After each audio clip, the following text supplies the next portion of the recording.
Olùṣọ́ Genesis mà ló rán mi níṣẹ́. Mo dẹ̀ máa jíṣẹ́ yẹn dáadáa o.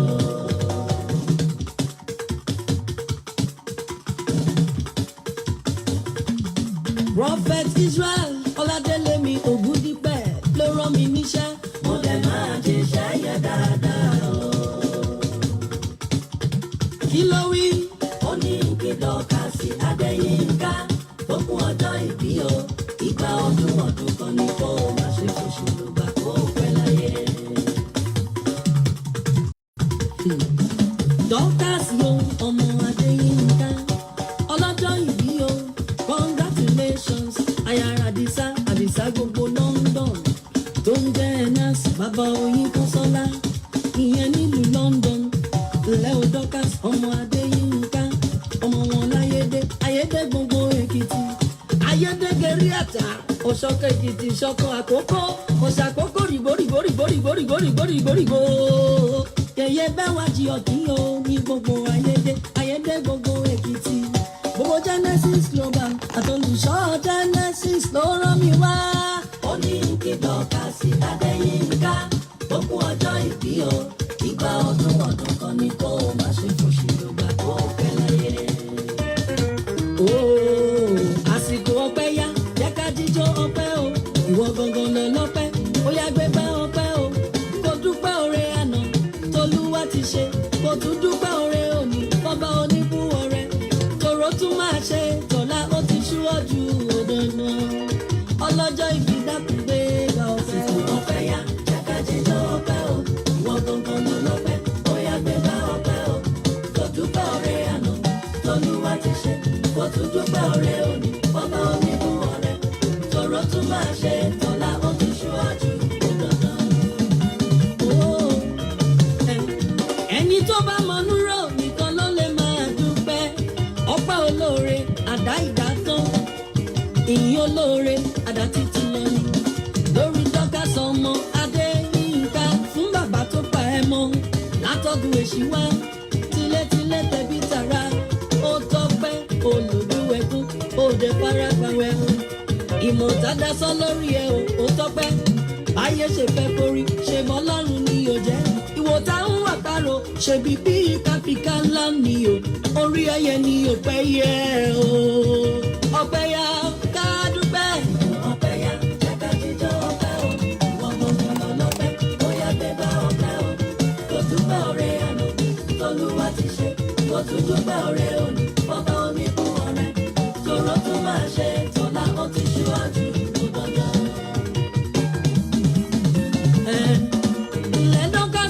Ọmọ Adeyinka Ayanas àdìsá nínú London màmá ròyìn kan sọ́ńdà nínú London aláṣẹ LPD culture lady polidi ìyẹn nílùú London yẹyẹ bẹ́ẹ̀ wájú ọ̀kì láyédè Èkìtì o ọmọ Adeyinka ayára àdìsá màmá oyin kan sọ́lá nínú London àwọn tí yẹ ní Genesis global ló ń kí ẹ ọmọ ológo ẹyin jú Ẹlẹ́dùmarè o ọpẹ́ ti yá o.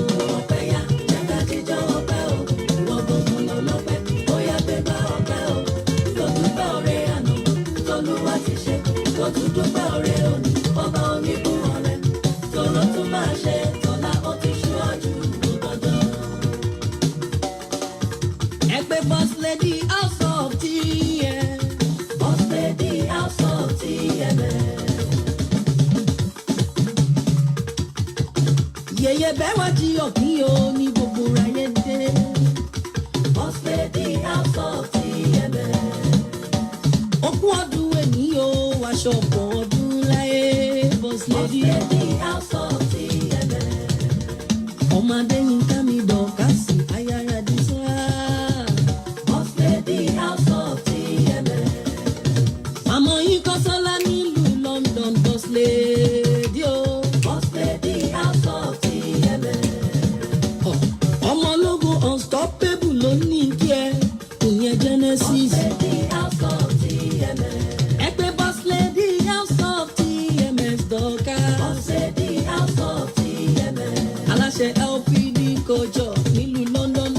Olidi. Boss lady, house of TMS. O ti ṣọdún èyí wá ṣọ̀pọ̀ ọdún lájẹ́. Òní fojú sunkún ọmọ, òní fojú sunkún ọkọ, òní fojú sunkún iṣẹ́, òní fojú sunkún ilé láéláé. Boss lady, house of TMS. Mo ti wù kó pẹ́ tó láyé, òní fojú ẹ̀rí bí ò láyé tó wá bẹ̀bí. Boss lady, house of TMS. Ẹ bá mi kí boss lady, house of TMS. Boss lady, house of TMS. Happy birthday, boss lady. Greetings from Genesis.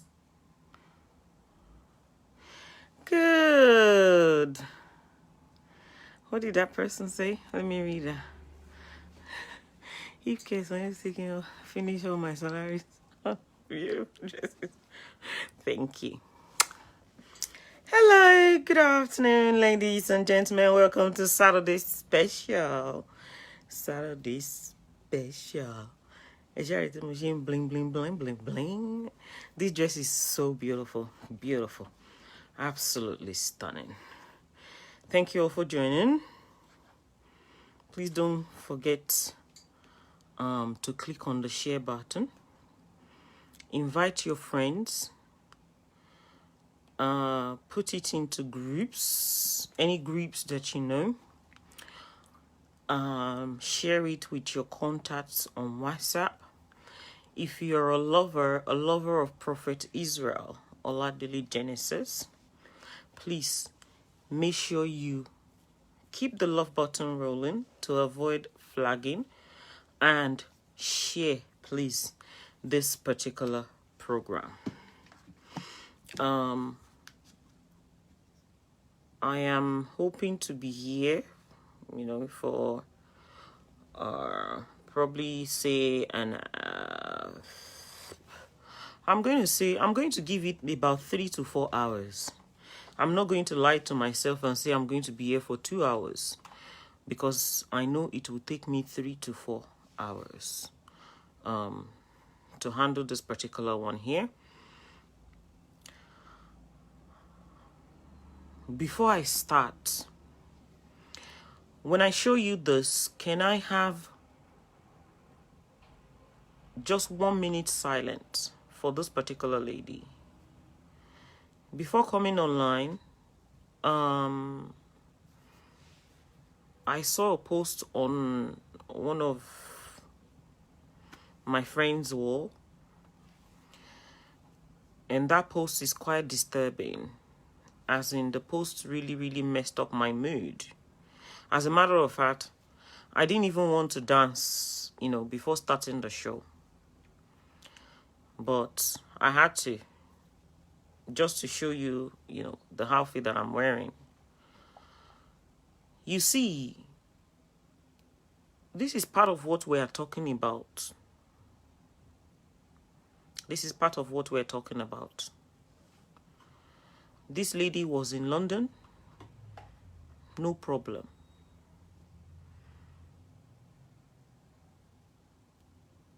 I think it's London. I don't know much about her story, but I think it's London.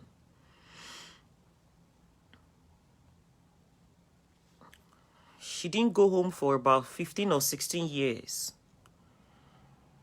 And after 16 years, she decided to go to Nigeria.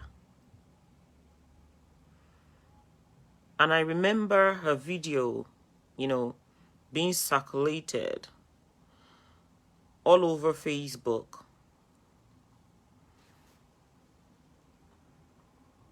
Where she was dancing, and all her family members were so happy to see her after 15 or 17 years or so.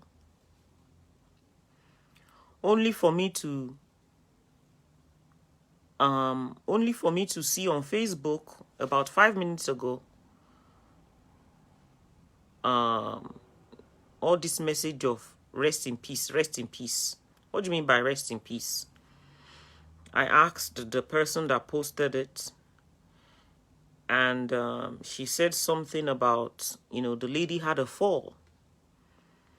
They rushed her to the hospital, and that was it. Nigeria. I don't know if I should call it a useless country or a lawless country. I'm very sure most of you would have seen this lady's video. Most of you would have seen this lady's video that went viral. This lady's video.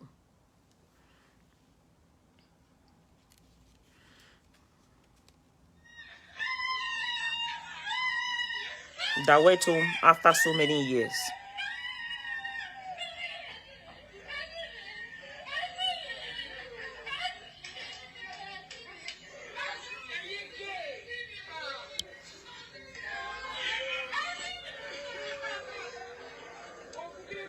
Who's this?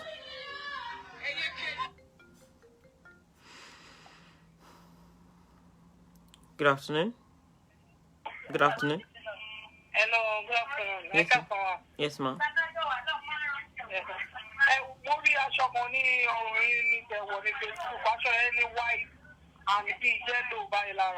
Yes, ma'am. Hello, ma. I am just on live chat now. Can you call me back or send me a message on WhatsApp, ma? Okay, number in WhatsApp number. Yes, ma. Okay. Okay. Yes, ma.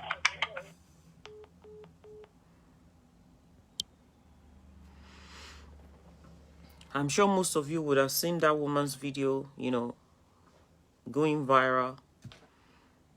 And look, we are seeing rest in peace. It's very, very disturbing. After going, I think that video was posted about a week or so ago. Shatuma so quick in your matun loss in Nigeria money. Apparently she had the fall and she passed away. Shatuma nike your matun loss in Nigeria mo.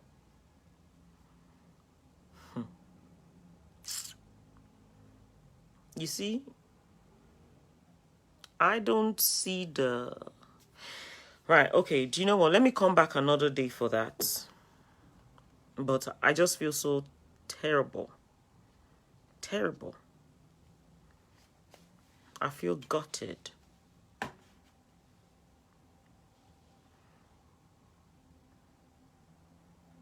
One second, please.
I'm very, very sure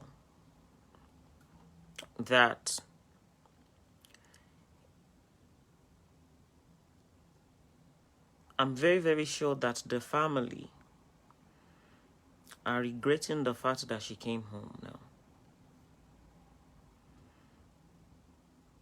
It's so sad. Really, really unbelievable. A country where the health system is crap. A country where if you have headache and they take you to the hospital,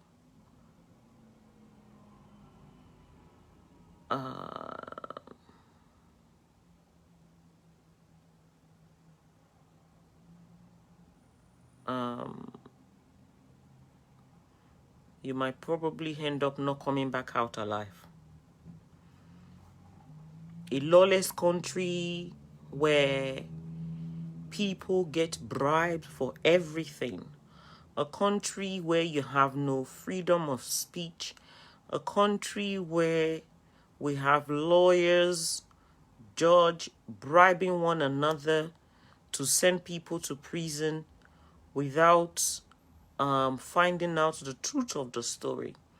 A country where you cannot just dress up in the morning and say that you are going to work, but because you're walking down, they are looking for some set of criminals, and you will be picked up and dealt with.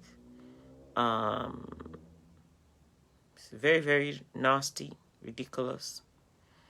May her soul rest in peace.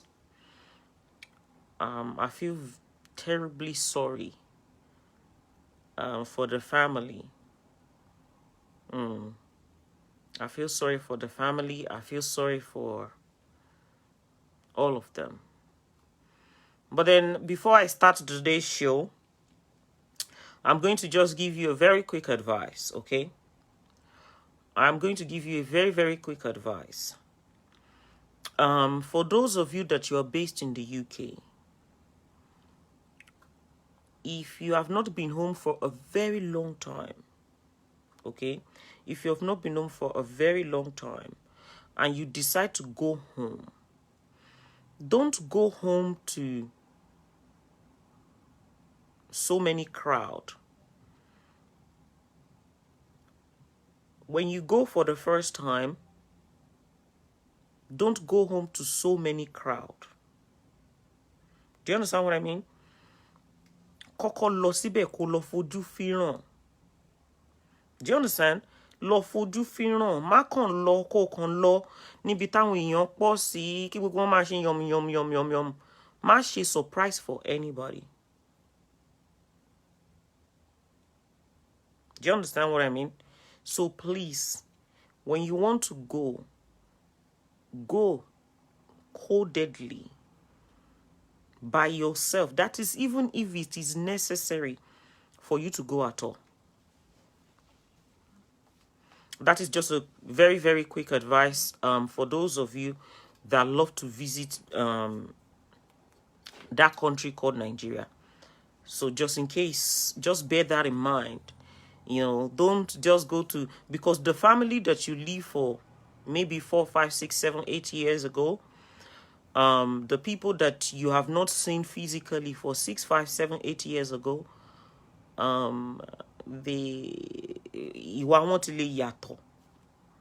you understand what I mean. So please be careful. And that is just to those of us that are based in abroad that wants to go to Nigeria. The first time to bá fẹ́ lọ, go codedly. Má lọ bá ẹbí kankan, má lọ bá family kankan, because ìwà tó mọ̀ tó wà lọ́wọ́ wọn when you are here, ìwà yẹn ó ti lè yàtọ̀. 16, 17 years, bóyá wọn tí ẹ fẹ́ kó wá gan ó mọ̀. So please, let us be careful. Ẹni ẹlẹ́ni kò ní gbà ṣe wá ṣe. Anyway, I wish I didn't see that before coming online, so that my mood won't be like this, but then it is what it is. Mutiri noni. So, and I cannot see something like that and just keep quiet about it when I'm online and not talk about it. I know somebody said don't mix it together, but the kind of person that I am, I'm not going to just sit down and not say anything. That's not me. That's not Dorcas. I will talk. Okay, so today, this particular show is on the issue that you all know about. You all know who Prophet Israel Oladele Genesis is.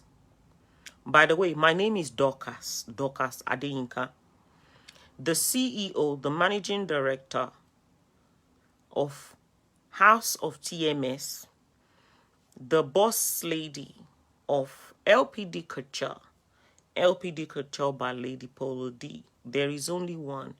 Any other, like I normally say, it is a bullshit, is a counterfeit. Lady Polo D, I have been around for a very long time. Most people call me by the name. Most people know me by the name Lady Polo D, Lady Polo D, Lady D. Lady Polo D, people always ask me, where do you get that name from? What is Lady Polo D? Well, I have been doing business. I've been dealing with business for the past, God knows, maybe 13 to 15 years. And when I started with Polo Ralph Lauren, original Polo Ralph Lauren. I used to travel to the US then. And I would go to the outlet, one that I'm sure most of you that are based in America, you know very, very well. I'll go to the outlet with my sister then. It was actually a joint business, myself and my sister. And I'll go to the Woodbury Common, most especially when they're having their sales. I'll go there and, I'll pick all the beautiful designs. And I used to, bring them to the UK and sell them to my lovely, beautiful customers that has known me for so many years. And that is where the name Polo came from. So Polo, as in Polo Ralph Lauren. My name is Dorcas. Dorcas. People used to call me Lady D. D for Dorcas. Lady in front, Lady Polo D. So for those of you that might not know where that name came from, Lady Polo D, that is that is where my name came from. And then of course, from there I started talking in 2015. And what I used to do then on my Snapchat, and remember, back then I don't talk for free. When you want me to talk, you have to pay, because as well as, coming online and talking and cracking jokes and that, I can be very, very funny. I love to make people laugh. And I had all these thousands of people on my Snapchat then. And what did we used to do there? Everything that we are doing on Facebook right now. Everything that you can see that we are doing on Facebook right now is exactly what I used to do on my Snapchat then. But, for you to come on my Snapchat back then, you have to pay. I think it used to be about, I think it was in like £5 or £6 or so. You come on and I had thousands of people on my Snapchat. I had thousands of people on my Snapchat then, and the program on Snapchat then used to be called The Mirror Show D. I used to do it every night where, we make people laugh. Any news that is trending, we'll take it there. If a husband is kicking the wife out, we used to take it there. We used to discuss about it, and they didn't like it. They didn't like it. It is them. I want to do videos síta gbàgàm. Ọkọ àti ìyàwó tó ń bára wọn jà, ọ̀rẹ́ àtọ̀rẹ́ tó ń bára wọn jà, wọ́n máa ju fídíò síta gbàgàm. Tó máa ti ju fídíò wèrè wọn síta báyìí, tèmi bá ti lọ sórí Snapchat mi tí mo ti lọ gbé ọ̀rọ̀ wọn lọ fún pé ó yá irun mọ́lẹ̀, tó ń fẹnẹ sí ṣe kíni, tó ń fẹnẹ sí ṣe mouthwash, tí mo ti lọ ṣe kíni, tí mo lọ jókòó síbẹ̀ tí mo lọ ń sọ̀rọ̀ wọn, wọ́n bá máa wá sórí Facebook, wọ́n á kàn wá máa pariwo ní olórí burúkú, ọmọ yẹn ń sọ̀rọ̀ àwọn ẹjọ́ nítorí Ọlọ́run. Did I ask you to put your story out? Did I ask you to start blogging yourself and be beating yourself up? And then, they didn't like what I used to do. And now, I love the fact that you pushed me and pushed me and pushed me. I was one of the ones that paid. I wondered why you came on Facebook. Really? Talo wa ni on da tumbo sun mati zingon self. Ọlọ́run ló mọ ọ̀rẹ́ tó wà ńbẹ̀. Mo dẹ̀ rán gbádùn ara mi lórí Snapchat. Ipe òkè ẹ̀yin Facebook, òkè yín máa gbádùn ara yín lórí Facebook. Àwa táwa wà lórí Snapchat, káwa náà máa enjoy ara wa ńbẹ̀. Tọ́n ṣe wá parọ́ mọ́ mi lórí Facebook nìyẹn. Wọ́n lé mi gbogbo èèyàn sórí Facebook. Mi ò mọ̀ bóyá wèrè wọn ya òbò tán send ẹ̀ sí mi tí mo gbé sórí Facebook ni. Anyway, thank you very much for bringing out the best in Dorcas. Thank you very much. Hold on.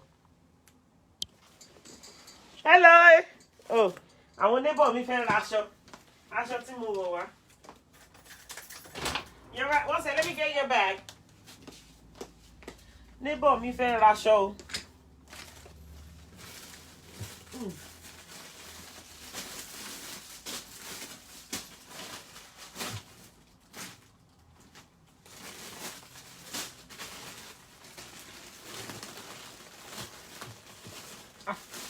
Níbo ni àwọn báàgì wà báyìí?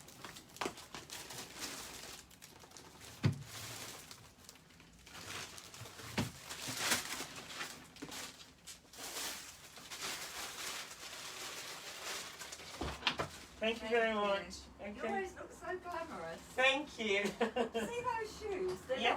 not like type, but they're not Louis Vuitton, are they, with the red sole? No, they're not. They only have the red on just to make them look like they are. All right, take care.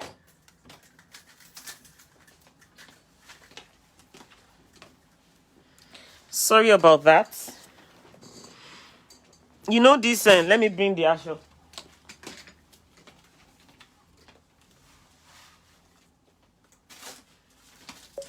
Mo sọ fún yín, gbogbo nǹkan tí mo bá wọ̀, èmi náà máa ń ní kọ́pì tèmi tí mo máa ń wọ̀ bí mo ṣe wà ẹ́.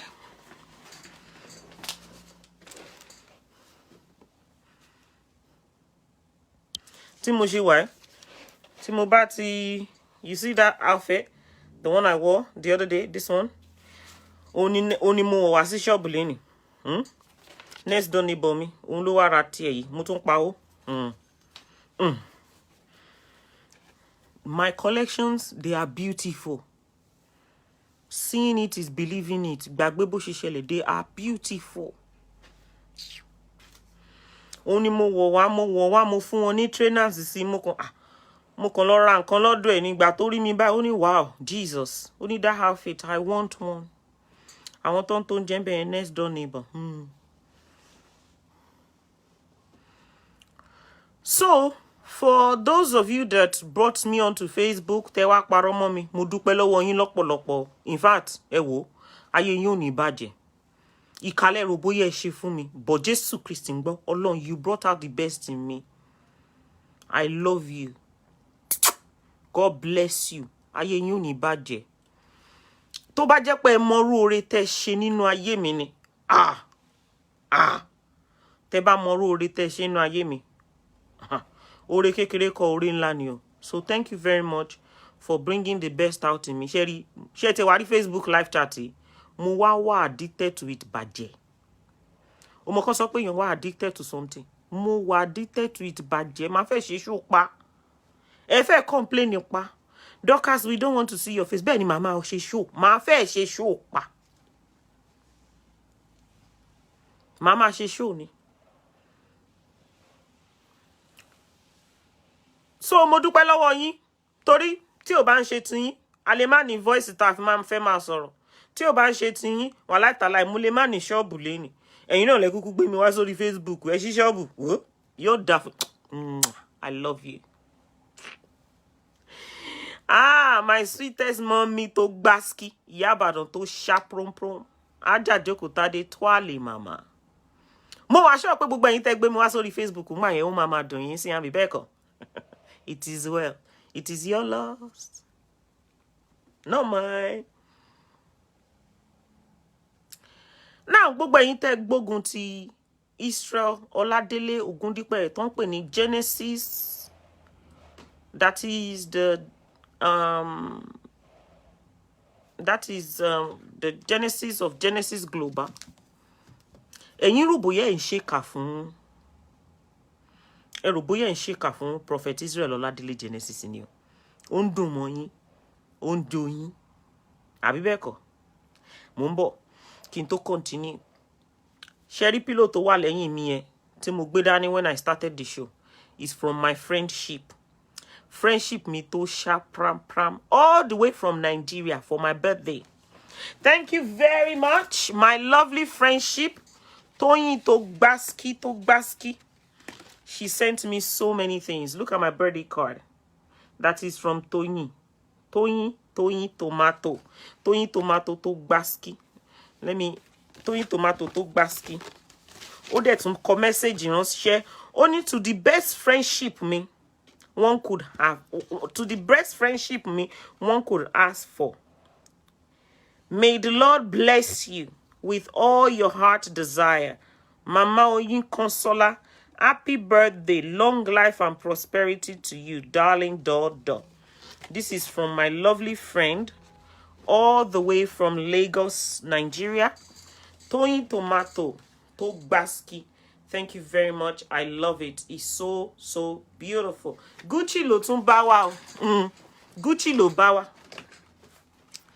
Tatuni àti ìbẹ̀rẹ̀ ṣó ẹ jẹ́ n ṣe ṣó ìgbádùn. Hello, good afternoon. Good afternoon, ma'am. Yes, sir. I fẹ́ correct impression kan ni. Go ahead, sir. Lórí post yẹn, it is not the federal government. Torí Operation Force belongs to Oyo State. Hello, sir. Sọ̀rọ̀ yẹn sìn, sir. Bóyá tí má ti ṣí phone line, ẹ lè call in, sir. Àtàná láti post, yes, sir. I'm gonna find out about it. Ẹ má worry nípa ẹ̀. Thank you, sir. Thank you to my lovely friend, that is Tony Tomato.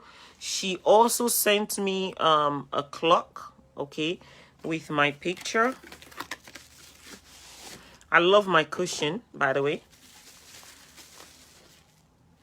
With my picture, that's my clock. My picture is all over it. It's so beautiful. It is mine. And of course, a lovely key ring. All the way from Nigeria. I am still accepting birthday present though. Olani Monte Mato and you. I am still expecting birthday present though. Gbogbo ẹ̀yin tẹ́ gbé mi wá látorí Snapchat tó ń bá bí aláya àkọ́kọ́ nu yín dá. Ẹ jẹ́ kàn gbé story yín wá sórí Facebook kẹ́ wò bóyá mi ò ní sọ̀rọ̀ yín. Màá fara burúkú balẹ̀ sọ̀rọ̀ yín lórí Facebook yín ni tó máa gbáski. Dorcas, read my comment now. Which one? I want to buy kaftan bikini gun and a lovely key ring. Beautiful. Thank you very much, Tony Peperempe, for all your lovely food. If you're going to Nigeria, that is if you want to go to that country. I think I have literally given up on that country now. Contact Tony Peperempe. That is Tony Peperempe on Facebook. I won't buy clothes. Yeah. Angba naira, angba pounds. Not clear. What's not clear? Let me go check.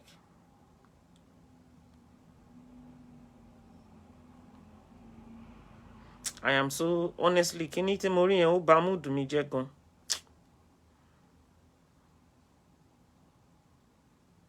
Ó bá mood mi jẹ́ gan.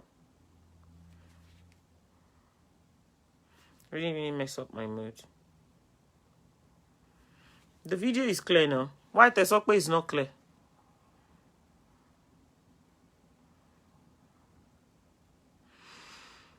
No, I don't have Nigeria account. I don't want anything without Nigeria. But I have an account you can pay to and they will pay me pounds here. Okay, let me go straight to what I came here for today.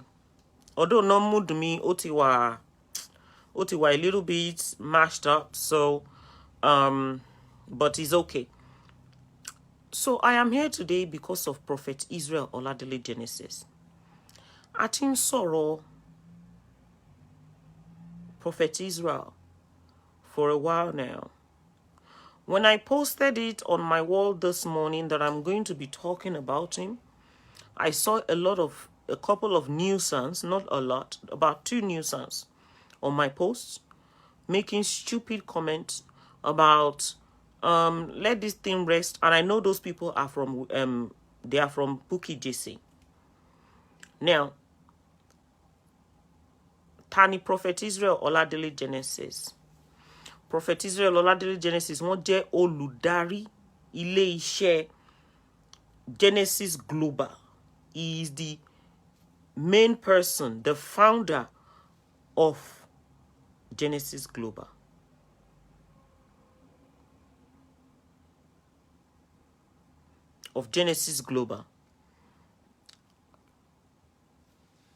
I am going to give you a quick, not too much of it.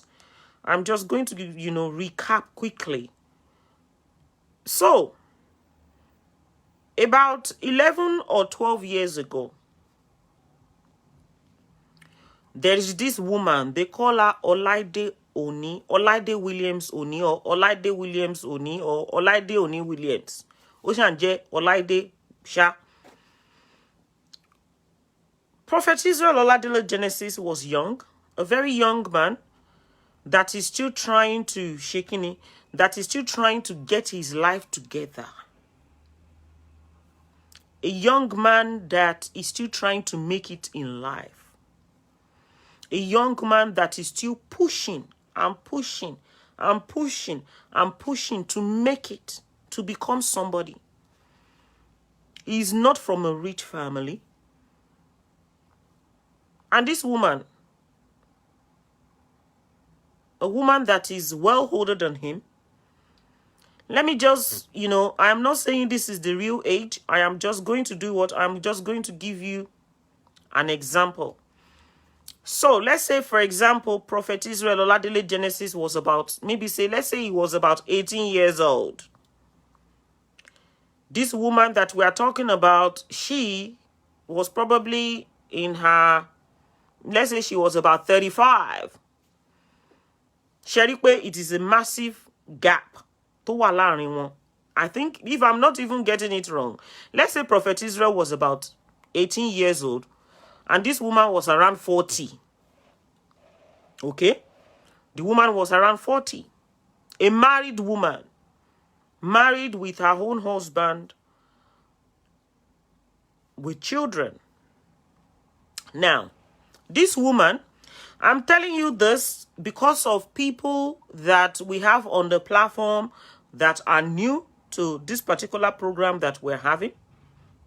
Okay? Because of people that has never heard about this particular story before. I don't want you to sit down and be listening without you understanding what is going on. I want to break it down bit by bit. Now, before I even go on to the whole thing, let me say a massive thank you to that person on YouTube that is always picking my video. I think it's called something authentic. Is it Nigeria Authentic or Authentic News? Let me have a look at it. Hold on. Let me just quickly look at it. I don't know the owner of that account.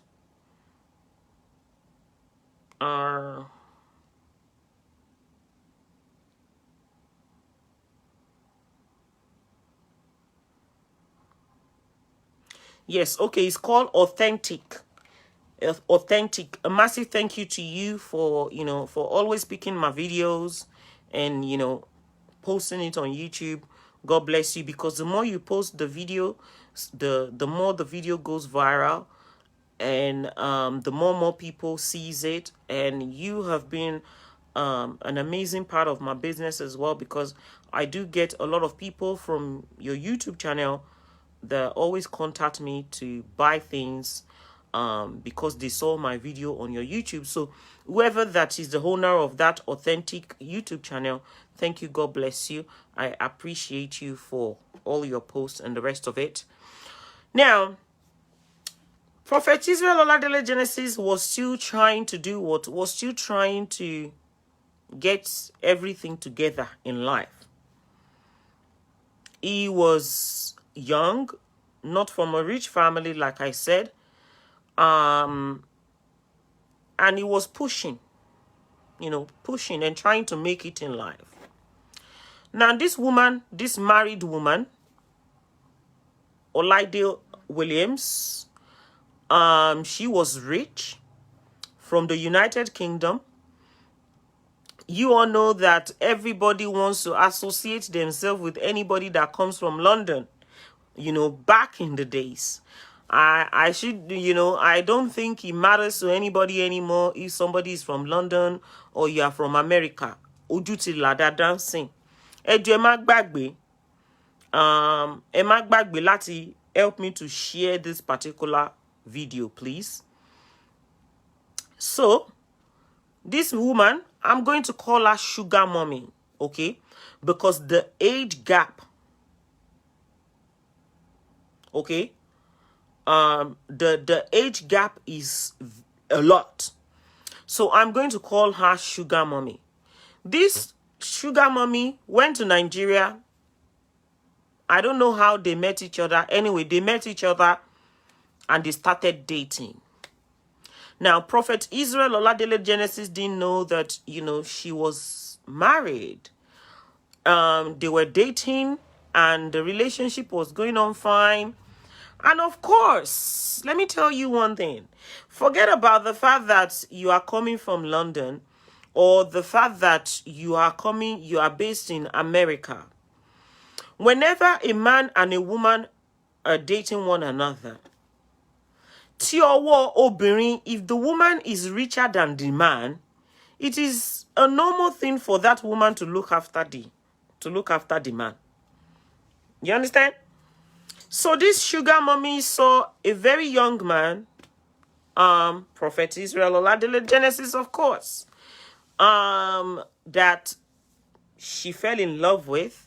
I don't know how a married woman, I don't know how a married woman is falling in love, okay? A married woman, I don't know how a married woman is falling in love with a single guy. So, this is a story. We are sharing a story and I want you to learn from this. Oh my God. Thank you very much.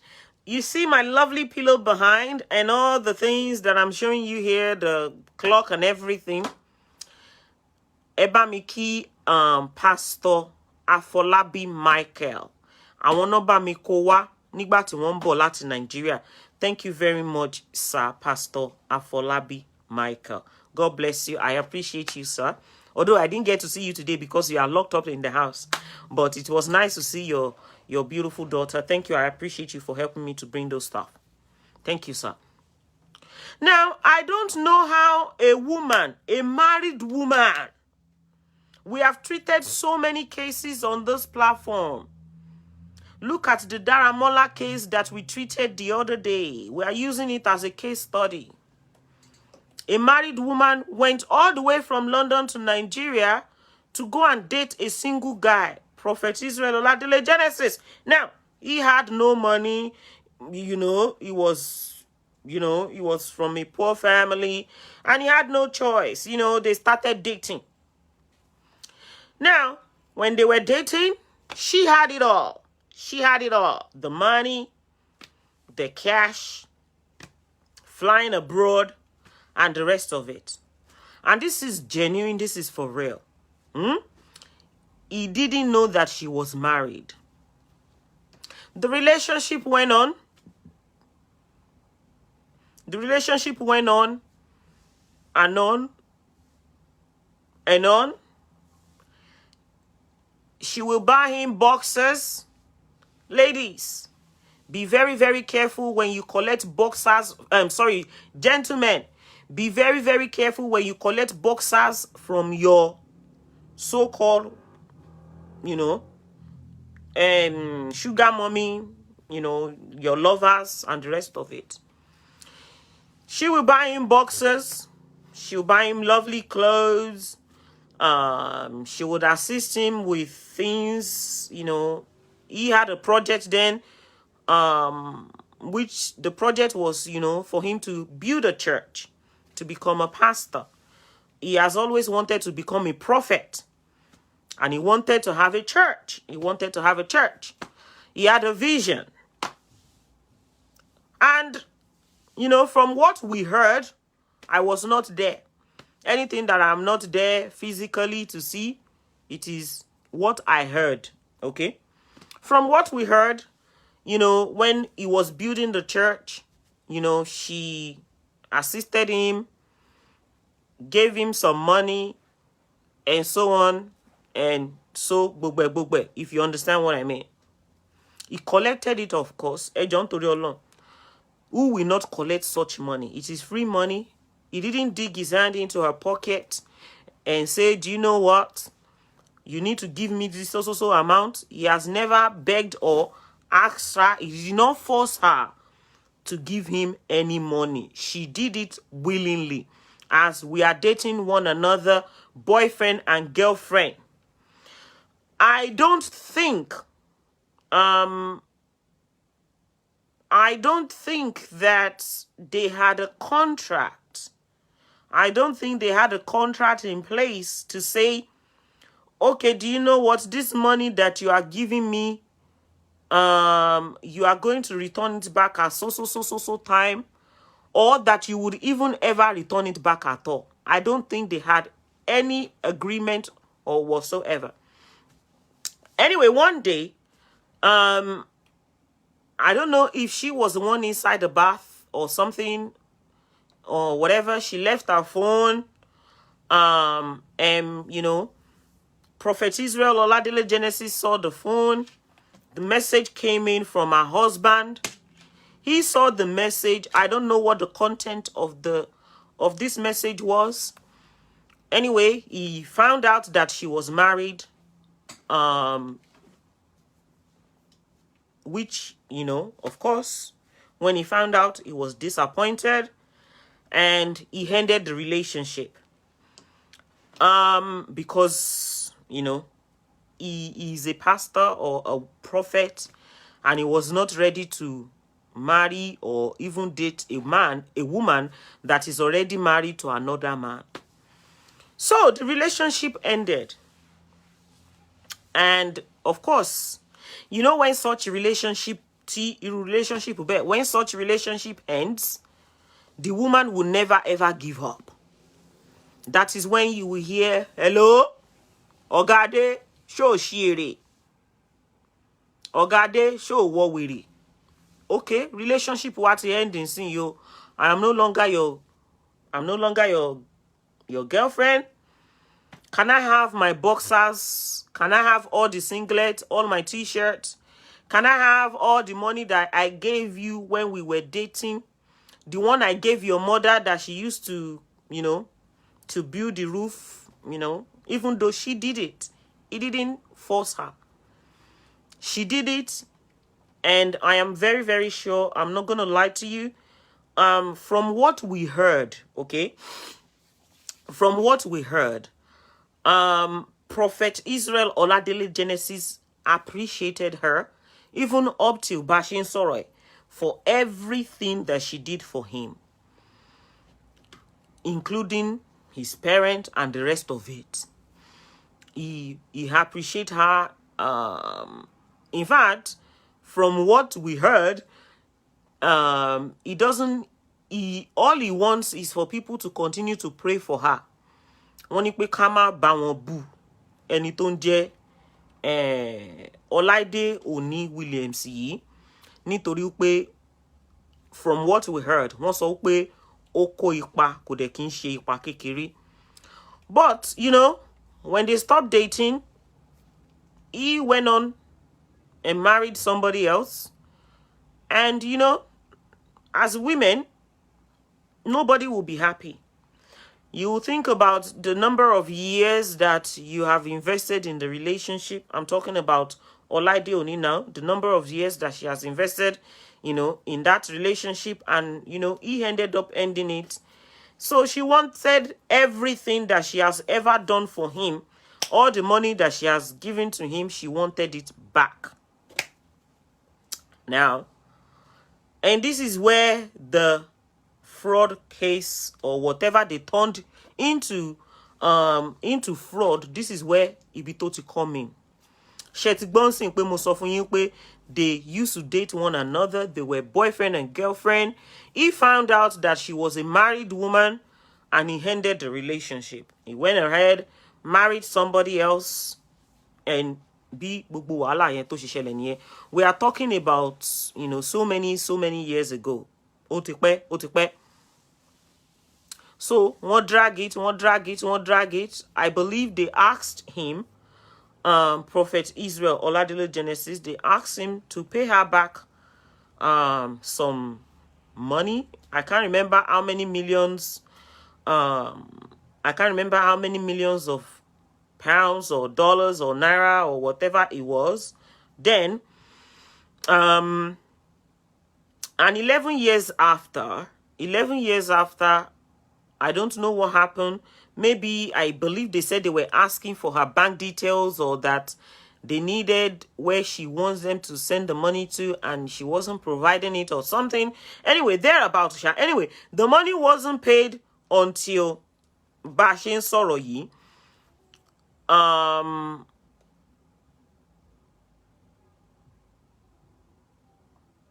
that's not true. Esther Razor. That's not true. I don't see anywhere where I don't see any proof to show that he didn't want to marry her. There is no proof anywhere to say that he didn't want to marry her. If you're a married woman and you are not saying to your boyfriend, listen and listen and listen very good. As a woman that is married, if you are a married woman and you want to be sleeping around, let whoever that you are dating, let them know that, excuse me, you are what you are married. Let them know that you are married. You are not just doing kini pe kò kàn ṣe pé kẹ́kàn máa fọ́ra yín lẹ́nu lásán. Jẹ́ kán mọ̀ pé married so that any yẹn lè máa decide bóyá ó fẹ́ fẹ́ ni o àbí kò fẹ́ fẹ́. As far as I am concerned, and from what we heard, they were not there was nothing like bí ìgbà tó jẹ́ pé bóyá ipe bóyá he was collecting anything from her, because everything she gave him, everything that he took from her was given to him willingly. Ìyẹn àkọ́kọ́. So now, why the money wasn't paid back? What happened there? I cannot tell you, okay? And I don't. I want to pass on that. Now, last year, or let me say before last year, about 4 or 5 years ago, Abike Jagaban, who we know as Tolulope Adeoye, also known as Abike Jagaban's show. 1 second, please.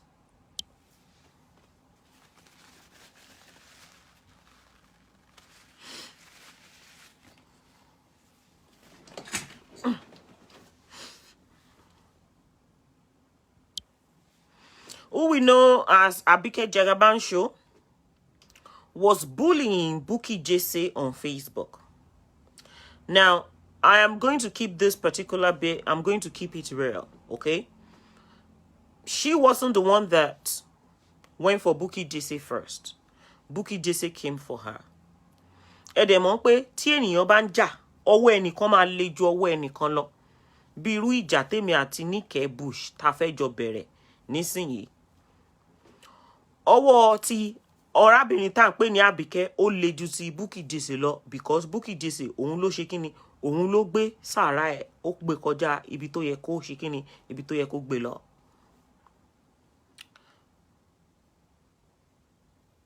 Abike bullied, Bukky Jesse bullied Abike, Abike bullied Bukky Jesse back.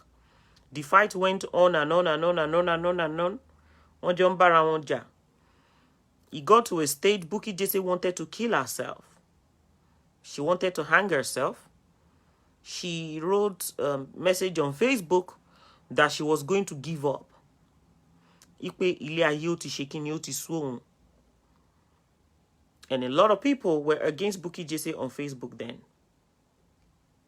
Bukky Jesse ṣá lọ, ó ṣá lọ.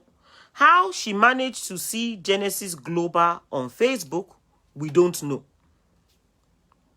Bukky Jesse ṣá lọ, crawl onto the platform of Genesis Global.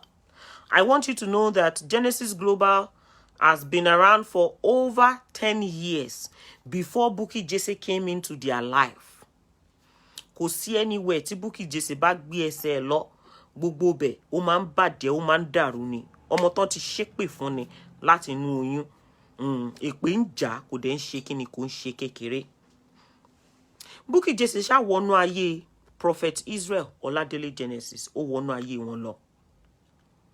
Ìgbà tó wọnú ayé wọn lọ, ó bẹ̀rẹ̀ sí ní comment, orí comment náà ni. Tẹ́ bá ti rí téèyàn ṣe show, tẹ́ ráwọn kan tán kọ comment, tán pariwo I love you, God bless you, my daddy, and the Lord, and the prophet of kíní kan, ẹ ṣọ́ra, ẹ fura. Wọ́n ní ẹ fura, ìfura lóògùn àgbà. Ẹ fura. That was what Bukky Jesse did on Prophet Genesis platform. Tó bá jẹ́ pé wọ́n ti mọ̀ wípé irú ọwọ́ ibi tó máa end sí ni, mo wà sure pé ìgbà tí Bukky Jesse tó lọ sórí platform wọn, wọ́n á ti ṣe kíni, wọ́n á ti fi gégùn dànù wípé yàmíyà Sátánì. Ṣé gbọ́? Yàmíyà kíni? Yàmíyà Sátánì. Wọ́n á ti tarí wèrè dànù pé rá má wá bí.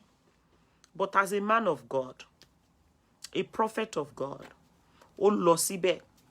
And from what we heard, Prophet Israel Oladele Genesis, ṣé mọ̀ pé bàbá tó bí Bukky Jesse, bàbá tó ṣe kíni, bàbá tó bí Bukky Jesse, ìyẹn Gilbert Jesse. Gilbert Jesse happens to be a prophet, or ṣé kíni ká pè, ṣé wòlíì ni, ṣé prophet ni, anyway. He was a criminal in his days. Ṣé understand? Ìyẹn tí wọ́n ń pè ní Gilbert Jesse, olè gidi ni, olè gidi, olè tó máa ń gbé ìbọn rìn báyìí, olè tó máa ń gbé ìbọn rìn. The same thing tí bàbá tó bí Níkẹ́ Bush, wọ́n ń pè ní, kí lorúkọ Bush wọn, ẹ bá mi kọ orúkọ full family name ẹ̀ síbẹ̀. Bàbá tó bí Níkẹ́ Bush, the one that we are going to be talking about today. Bí bàbá ẹ̀ náà bó náà ṣe jólè nìyẹn, criminal ní family wọn. Bàbá ẹ̀ ń gba ilé lọ́wọ́ àwọn ènìyàn. Tó bá pé wọ́n ti mọ̀. We have record. We have proof of how bí bàbá Bukky Jesse, tí wọ́n ń pè ní Gilbert Jesse, tó ṣe ṣe kíni, tó ṣe ń pa àwọn ènìyàn nínú Celestial, ó bà Sẹ̀lẹ̀ jẹ́. Bàbá tó ṣe kíni, bàbá tó bí Bukky Jesse, Yàmíyà Sátánì, bàbá òfò tó bí ọmọ àlè, ìyẹn Gilbert Jesse. Ó wà nínú àwọn tó jẹ́ pé wọ́n fẹ́ da ìpè Sẹ̀lẹ̀ rú. Ọlọ́run ọba ni ò gbà fún bàbá ẹ̀. Orúkọ ìkan nínú àwọn wòlíì àgbàlagbà, òun ni bàbá tó bí Bukky Jesse, ìyẹn amrọba Gilbert Jesse. Òun ló mú lọ sí kíni, ló mú lọ sí ibi ilé tí wọ́n ti fẹ́ lọ ṣe oògùn tán fẹ́ pa. Ní ìgbà tí àṣírí bàbá Bukky Jesse kú, tí bàbá Bukky Jesse tó ní pé kán lọ fọ́ ìkan nínú àwọn olùṣọ́, tó ní kán lọ fọ́ ojú ẹ̀ dànù. Ní Celestial ńgbà yẹn, àṣírí bàbá ẹ̀ tó tú, ibẹ̀ ni bàbá ẹ̀ tó gbà tó fò ṣánlẹ̀. Instead kí bàbá òfò tó bí ọmọ àlè kó wá mú ọmọ ẹ̀, ìyẹn ọmọ olórí burúkú tó fi sílẹ̀ sílé ayé tó ń pè ní Bukky Jesse, kó mú dání, ó gbàgbé láti mú yẹn dání. The same thing pẹ̀lú Níkẹ́ Bush, tí mo máa fi fọ́tò ẹ̀ tí máa fi hàn yín lórí bílẹ̀nì tó máa gbà ski. Anyway, bá a ṣe ń sọ lọ. Bukky Jesse ṣá ṣe krọ́krọ́. Mo ń bọ̀ o. Ẹjọ́ nítorí Ọlọ́run, òtútù ò ní pa yín, òtútù mú, ẹjẹ́ ń tan yín tán. Àwọn ayé ò ní gẹ̀ẹ́tì yín. Òtútù iṣẹ́ á pọ̀ báyìí. Ṣé aládé tá ń mú ṣẹ̀?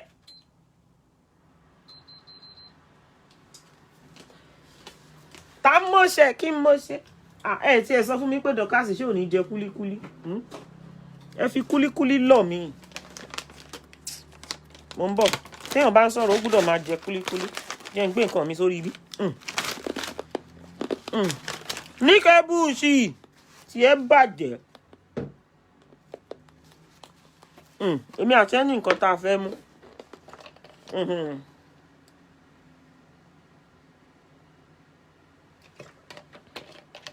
Èmi ni wọ́n pè lọ́mọ ọ̀ràn kíran, kò ní gbà fáwọn fámìlì ẹ̀. Ayé bàbá ẹ̀ ò ní dá. Jẹ́ ń jókòó dáadáa kí n lè sọ̀rọ̀ Níkẹ́ Bush olórí ibú ọmọ tí ń kó pọ́npọ́ báyẹn.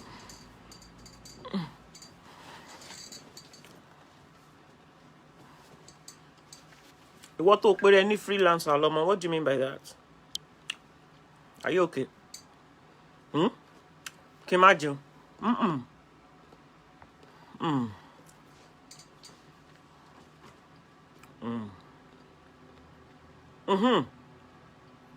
Ṣé mo ṣe ń sọ lọ? Ń bọ̀. Why is it?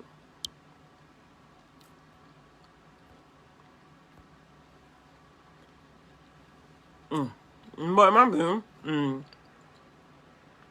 Truth olúwa ẹgbẹ́ ni. Okay, mo ti padà dé. Now, Bukky Jesse, ó ṣárìnrìn òṣì, ó rìnrìn ìyà, ó rìn lọ sọ́dọ̀ àwọn Genesis Global. Ìgbà tó débẹ̀, a máa kọ kọ́mẹ́ǹtì capital. Òun lọmọ Gilbert Jesse o. Igba kan awo kan koko baba sasun. A bá wọn share. A share. A bá wọn invite gbogbo. I'm sure there's loads of you on this platform. Tí Bukky máa ń ṣe kíni tó máa ń ju Genesis Global kí lorúkọ ẹ̀ tó máa ń jù sórí inbox yín gbà yẹn. Bukky jẹ́sí aṣáájú lọ sórí inbox wa. Sorry, 1 second, I'm trying to reply. Mo ń sọ ẹ má bínú ẹjọ́ ṣé mo pàṣọ lè mí ń tàn. Ṣé mo pàṣọ mo ń tàn ẹ má bínú ẹjọ́ nítorí Ọlọ́run. Bukky jẹ́sí aṣáájú kíni aṣáájú Genesis Global Church aju program on aju sínú inbox gbogbo wa. We will go there, we will watch it. She used to invite a whole lot of us. And I used to enjoy his program.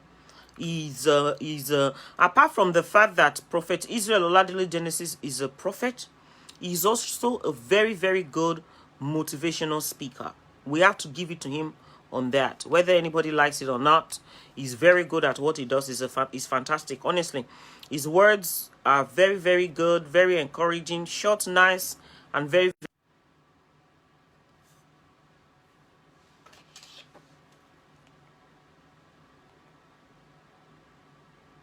One second.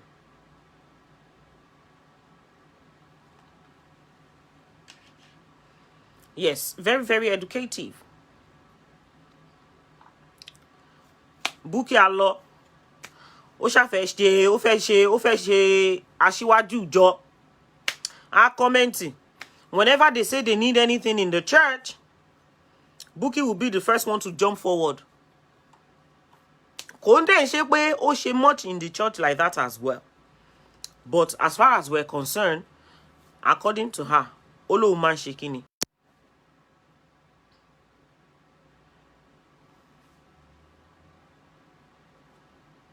Taleni.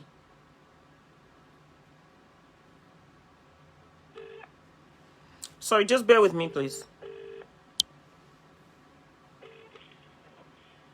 Hello?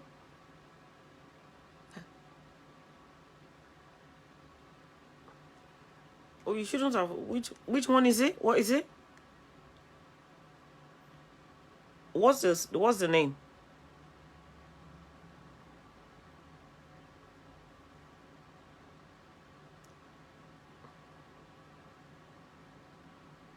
Can you text it on this number, the one that on the program? Can you text it to me, please? Thank you. Sorry, please stop disturbing my stop disturbing me on the chat, please. The phone number, if you want to send me anything or you want to tell me anything, you can see the phone number is actually on the title of this particular program, okay? The phone number is there. We've pinned the phone number there, the one that you can call if you want to call, and the one that you can send messages to if you need to send me a message. Please don't distract it. So Bukky Jesse, according to her, you know, she said she used to do things for the church, which we were told that she was doing nothing. As a matter of fact, what Bukky Jesse did was, she moved so close to Genesis Global. They trusted her. They took her in he took her like a daughter, okay? They trusted her. They allowed her into their home, okay? They allowed her into the church. They gave her so much power, you know, into like the ministry that she was, you know, they trusted her. Let me just use the word trust. They trusted her because she presented herself like a daughter. And what did they do? Whenever Prophet Israel Oladele Genesis is now doing anything, you know, like now we have different groups on Facebook where whenever somebody is having a birthday party, they will say, okay, as a group, for our leader's birthday party, we're going to do this, we're going to do this, we're going to do this. Bukky Jesse now gathered together some members of Genesis Global. She put them into a group. Whenever there is something that they need to do in the church, Bukky Jesse will go into that group and she will ask them, as she has, made herself look like, oh, the daughter of the prophet, which, they gave her the power as the daughter of the prophet. They used to allow her to do stuff like that. So Bukky Jesse wasn't actually doing anything for the church. Ẹ jẹ́ kí n tún mix ẹ̀ ní Yorùbá. Bukky Jesse kò ṣe nǹkan kan fún ilé ìjọsìn yìí. Bukky Jesse ó ṣe ra rẹ̀ gẹ́gẹ́ bí ọmọ olùṣọ́ táwọn yìí tá ń pè ní Prophet Israel Ọládélé Genesis. Bukky Jesse ó dẹ̀ kó àwọn members tó ń lọ sí church wọn. Ó create group, ó kó wọn sínú group. Tọ́n bá ti fẹ́ ṣe nǹkan nínú church yìí, Bukky Jesse á ṣe kíni, á pè wọ́n jọ. Our daddy is traveling tomorrow. Ẹ̀yin ọmọ church, can we arrange an hotel for him? All the members, àwọn ọmọ ọjọ́, wọ́n á dẹ̀ ṣe kíni, wọ́n á dúró together, wọ́n á kówó together, wọ́n á ṣe nǹkan fún bàbá, ìyẹn Prophet Israel Ọládélé Genesis. Ṣé mọ̀ pé irú owó bẹ́ẹ̀ kò ń ṣe pé wá látọwọ́ Bukky Jesse. Owó àwọn ọmọ ọjọ́ ni. Kò kí ń ṣe owó tó wá látọ̀dọ̀ Bukky Jesse. We have been asking Bukky Jesse látìgbà tí this particular show tó ti ń go on, we have been asking her to provide evidence, proof of all the things tó ṣe fún Prophet Israel Ọládélé Genesis, because a fẹ́ dá owó ẹ̀ padà fún. Bukky Jesse has not been able to provide just one evidence, not even one proof. Because ó mọ̀ pé gbogbo nǹkan tóun máa ń ṣe ń gbà yẹn kò kí ń ṣe pé wá látọwọ́ òun. Àwọn ọmọ ọjọ́ àwọn náà ń ṣe. Ní last year, Bukky Jesse ó ti move so close to the prophet. She was now becoming, she was now getting in, she now wanted more than a father and a daughter relationship.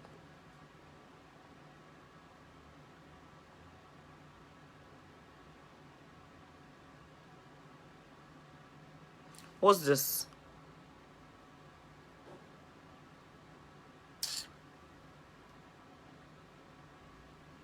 Rather. Look, if anybody posts anything except from the advert, tẹ́ bá gbọ́ tí mo bá ṣe lórí platform yìí, tí mo fẹ́nu mi sọ. If anybody comes on our platform and they put an advert there, who are these people? Hello? Yes, ma. It's Dorcas, ma.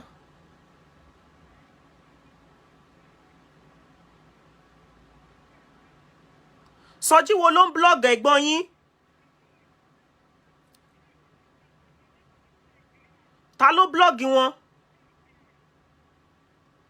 Hello?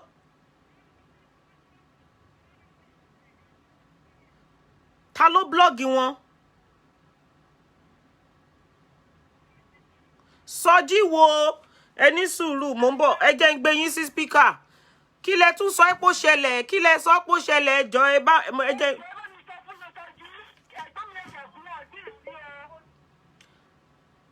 Àwọn ọmọ Nàìjíríà ń gbọ́ yín.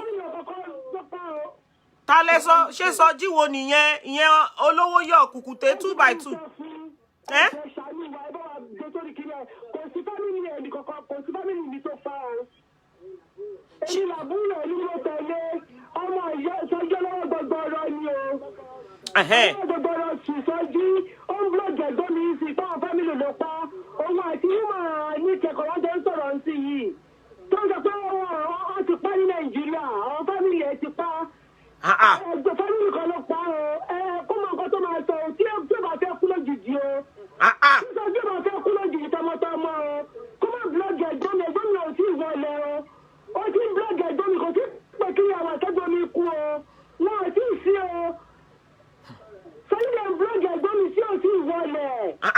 Ẹ wá jẹ́ ń lọ wò.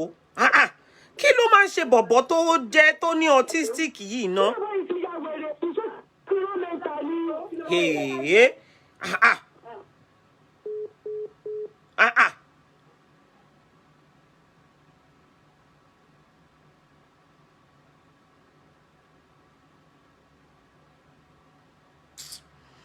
Ẹ wo, kò ń ṣe nísìn kọ́ la máa sọ gbogbo eléyìí. Ẹ jọ̀ọ́ nítorí Ọlọ́run.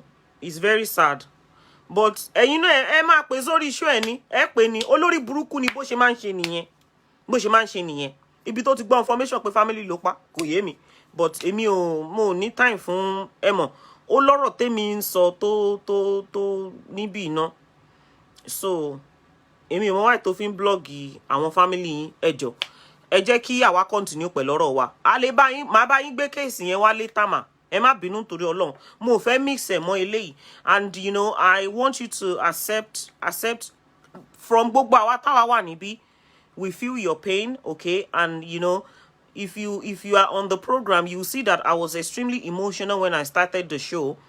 Tó jẹ́ pé ó jẹ́ nǹkan tó bá mi lọ́kàn jẹ́ because I saw how that woman was very happy nígbà tó dé Nigeria, and to see that news, it was very heartbreaking for me. So please accept our love. I'm very sorry to hear about your loss. May the soul of the departed rest in peace. I'm sorry. I'm very sorry. Ẹ má bínú, ẹ jọ̀ọ́ nítorí Ọlọ́run. Àwa máa continue lórí eléyìí, but if you need us to talk on that issue, we can bring it back another day. Ẹ má bínú nítorí Ọlọ́run.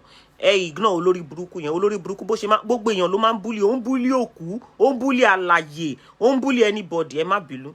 Ọlọ́run á ṣe kíni, Ọlọ́run á bá wa tẹ́ wọn sí afẹ́fẹ́ rẹ̀. Ṣé rí nsìn mo tún ti gbàgbé ibi tí mo dé. Ìwọ Ọlọ́run. Kí ló dé tẹ́ ẹ fẹ́ ẹ jẹ́ kí n continue woman yìí. Which woman?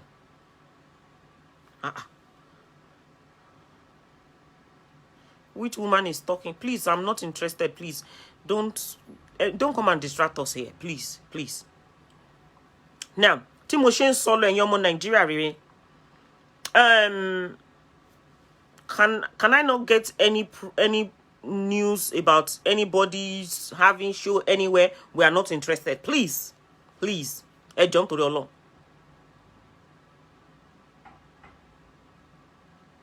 The family have called on to John Toriolon. Can you not write anything that has to do with that on this platform? We are discussing something else here. We are not interested at the moment. Please, Ejo.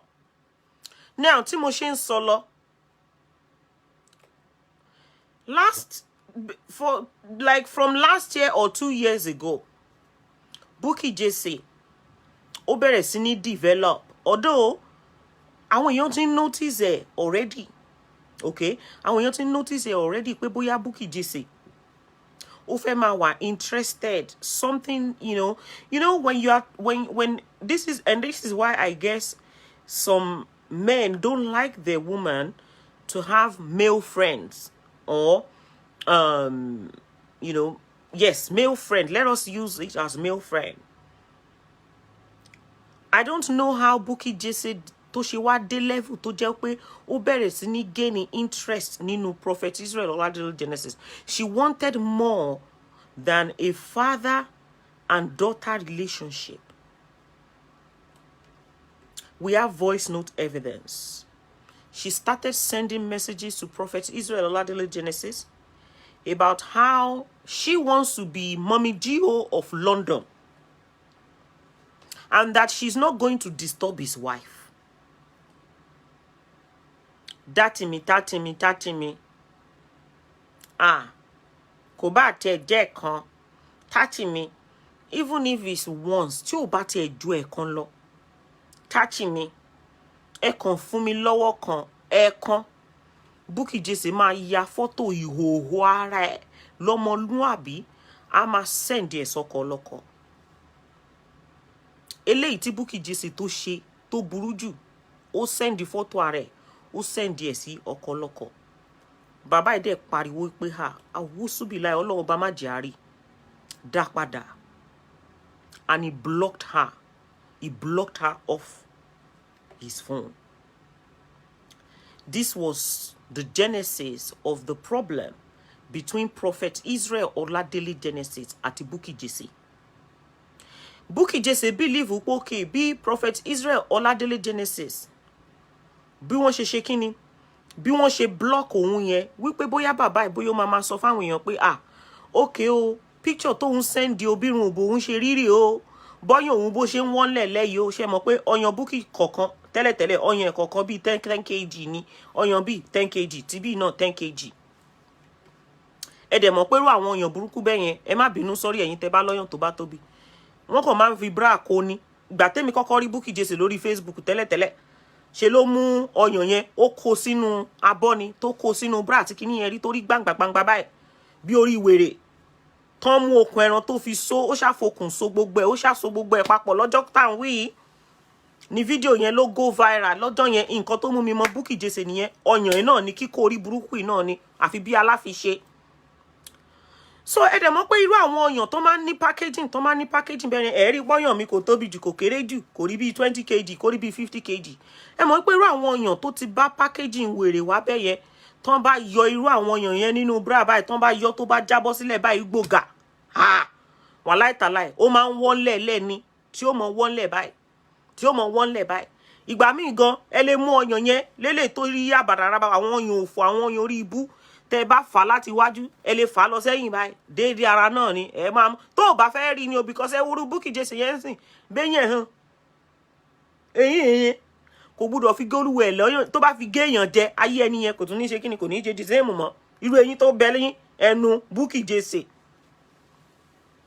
ìwọ tó dẹ̀ fẹ́ kó fi kíni tó fẹ́ kán fi eyín kán fi já ẹ lóko jẹ irú ọyàn Bukky Jesse yẹn mo ti sọ fún yín 10 kg lẹ́yọ kọ̀ọ̀kan ìwọ ṣàrọ̀ra mú fà lọ sẹ́yìn báyìí o ní láti wá wájú máa fa nǹkan látẹ̀yìn bóyá wá wò ó pókè o pé 10 kg tóun jù sílẹ̀ nínú kọ́sẹ́ẹ̀tì burúkú kọ́sẹ́ẹ̀tì wèrè see through bra yìí ni lójoojúmọ́ wípé pé bóyá wọ́n máa tú àṣírí òun ni o hey baby pé bóyá wọ́n máa tú àṣírí òun ni o ni Bukky Jesse bá ṣe kíni ni Bukky Jesse bá fẹ́ dà sí rọ́ọ̀fù òun máa lọ parọ́ mọ́ Prophet Israel Genesis lórí Facebook o òun máa kọ́ gbogbo nǹkan tí ò ṣe kíni òun máa parọ́ gbogbo nǹkan tí ò ṣe mọ́ ní wèrè bá ya wèrè sórí orí igbá lọ́jọ́ tá à ń wí ló bá bẹ̀rẹ̀ Genesis àtìyàwó ẹ̀ òun máa pa ni òun máa finish ẹ̀ ní o pápásẹ́ o òun lòun fẹ́ dó prophet lòun ò dóhun wọ́n blọ́ọ̀kì òun lórí WhatsApp ẹjọ́ nítorí Ọlọ́run tí ò bá ń ṣe wípé ṣé nǹkan mi wà ń bẹ ni this man is married he cannot marry he cannot date you débi pé ó máa tiẹ̀ dé pé ó lè date ẹ̀ ìyẹn ló máa bà Bukky Jesse lẹ́rù o ló bá bẹ̀rẹ̀ sí ní wá àwọn tó lè ràn lọ́wọ́ láti parọ́ mọ́ Prophet Israel Oladele Genesis ló bá bẹ̀rẹ̀ sí ní wá wọn káàkiri lórí Facebook ó wá ó pàdé Adoni Germany ó wá ó pàdé Kudi Kẹ́hìndé a ti sọ̀rọ̀ ẹ̀ rí ìwọ tó bá ti gbọ́ lọ wo part 1 wo part 2 kó wo part 3 kó dẹ̀ wo part 4 wèrè wo ló ń flag mi o ẹ má flag mi ẹ jẹ́ ń sọ̀rọ̀ ibẹ̀ yìí náà ti bú mi sínú voice note ẹ jẹ́ mi náà sọ tèmi sọ lórí ibú ni yín ni ẹ mọ́ jàǹgbèsè ẹ jẹ́ ń sọ̀rọ̀ ẹ jẹ́ bá ti flag tẹ́ ẹ jẹ́ mọ̀ wọ́n flag lọ́wọ́ ẹ̀yin ọmọ Nàìjíríà rere mò ń bọ̀ kíní yẹn ó ń ṣe yàmàyàmà ń bí mò ń bọ̀ ẹ jẹ́ kó stable mi ò lè jẹ́ kó ẹ máa flag mi kí n má gbọ́ nǹkan tí mò ń ṣe dáadáa ẹ lè flag mi o ṣé bá ti flag mi tẹ́ ẹ jẹ́ mọ̀ ẹ jẹ́ ń kọrin fúnra mi díẹ̀ náà. The boss lady Dorcas Adeyinka unstoppable confirm ẹ̀mí rẹ̀ tó ṣe tọdún táwa adé àṣẹ púpọ̀ lórí ilẹ̀ olóòlò orí o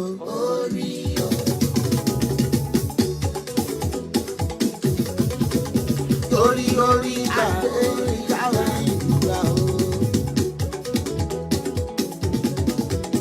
àánú lórí gbà mórí o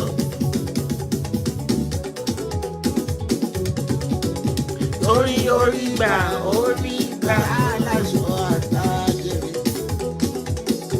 ibi tí ó gbà kọjá àwọn kan gbà fẹ́ sọdá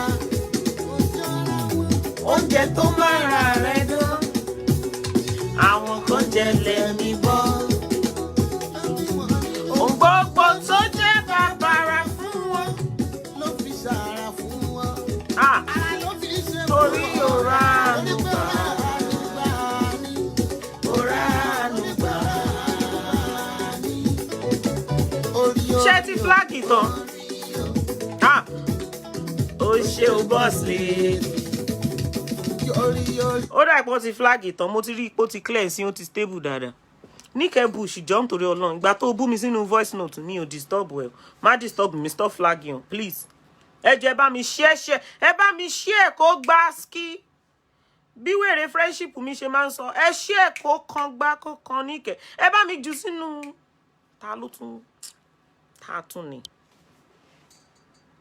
Ẹ bá mi jù sínú inbox Níkẹ́ Bush. Ẹ bá mi jù sínú inbox yẹn.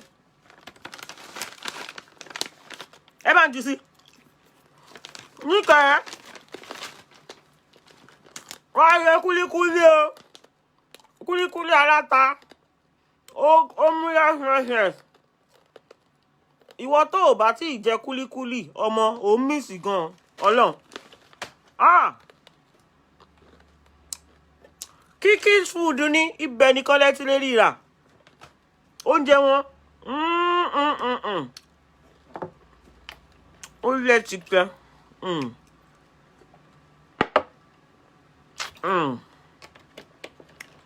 Mi lè jẹ́ kí wọ́n wá kó tí wọ́n bá mi. Èmi tí màá fara burúkú bá rẹ̀ sọ̀rọ̀ yín.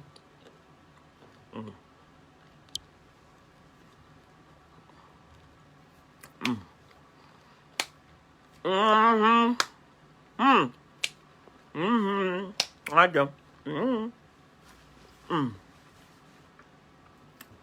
Níkẹ́, ìwọ náà jẹ kúlíkúlí. Ìwọ náà jẹ kúlíkúlí. Bukky, ìwọ náà jẹ kúlíkúlí. Saturday special ni ẹ jẹ́ ká jọ gbádùn ara wa lórí ìkànnì. Ẹ̀yin ọmọ Nàìjíríà rere, ká continue. Eléyìí ni Bukky Jesse ló fi ya wèrè wá sórí social media rìn lórí Facebook. Ó bá gbọ́rọ̀, ó lọ parọ́. Kiki's food is close to your shop. Adeyinka. No, it's not though. They're based in Germany. They're based in Germany. Now, because Bukky Jesse has Facebook platform, Bukky Jesse, ó jẹ́ ọ̀rẹ́. Back before kó tó wá attack Prophet Israel Oladele Genesis on Facebook, Bukky Jesse happens to be friend with myself, friend with Mommy Esabod, and friend with so many other bloggers on Facebook.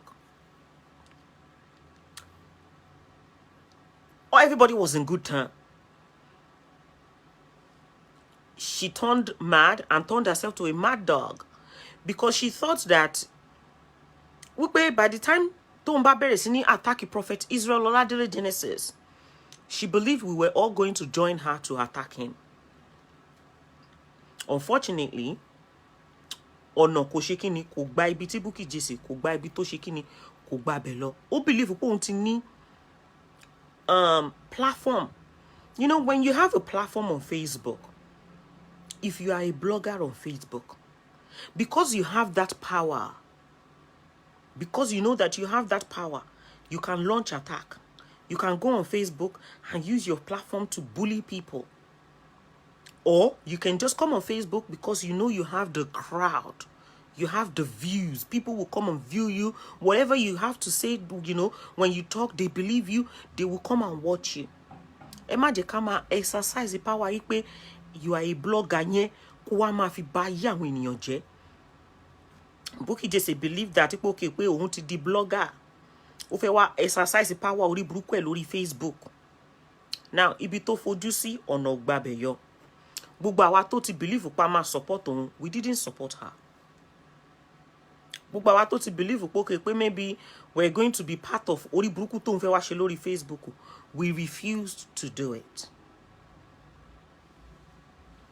Ó gbọ́rọ̀ ẹ̀ ó gbé lọ fún Mama Agbomola. Dr. Esabod. Mama rejected her. Mama told her, Jofi or Yami, don't attack Genesis. Leave him alone. Don't do it. Mama also refused her. Hey, imagine tó bá ṣe pé Bukky Jesse páyé ẹ ti bàjẹ́. Kíru Bukky Jesse kó lórí kó láyà kó dẹ̀ lórí kó dẹ̀ láyà kó lọ fẹ́ máa gbé kéèsì fún màmá àgbàlagbà, the only boss and the boss of gbogbo àwọn blogger tó wà lórí Facebook yìí, ìyẹn Mama Esabod. Tẹ́ bá rí tó ń bú Mama Esabod lórí Facebook lénìí lórí ọ̀rọ̀ nítorí pé wọ́n bá wọn bú bàbá Genesis ni o. Ìkànnì wọn tiẹ̀ wà lórí Facebook tó ń pè ní wèrè gbajúmọ̀ tó ti ṣí èrè tó ti sán lórí gidi gan. Ọ̀dọ̀ náà kò gbádùn wèrè ni, mi ò dẹ̀ ní fún ní publicity kankan lórí ibi because we don't give unnecessary publicity here. Gbogbo àwọn táyé wọn ti bàjẹ́ tó go wọn ti end yẹn, a máa ń pa ògo wọn completely nìkan kórí burúkú lọ. Tẹ́ bá rí tí yẹn bọ́ síta tó ń pariwo ẹ̀tàbọ̀dọ̀ nítorí ọ̀rọ̀ Prophet Israel Ọládélé Genesis máa mú màá bá wọn bú ìmáàní. Ló bá lọ. I shan't drag it. Now, what nǹkan tẹ́mi wá believe ni wípé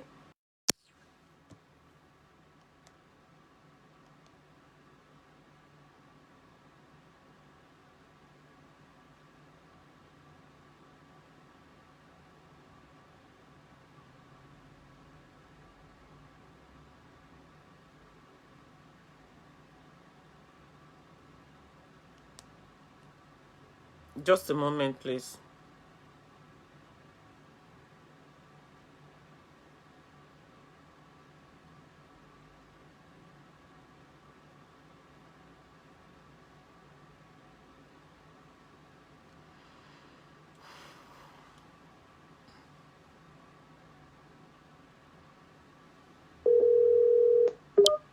Hello, Auntie. Good morning, ma'am. 1 second, please. You're calling me on the phone. I'm on the live chat. Go, do you want to tell me something? Okay, thank you, ma'am.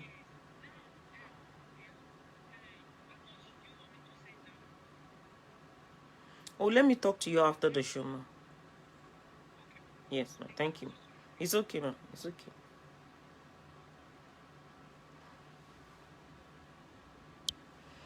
Now, nǹkan tẹ́mi wá believe ni pé ṣẹ́rí gbogbo attack tí Bukky Jesse tó ń launch ńgbà yẹn tó ń launch lórí Prophet Israel Ọládélé Genesis wọ́n plan ẹ̀ ni.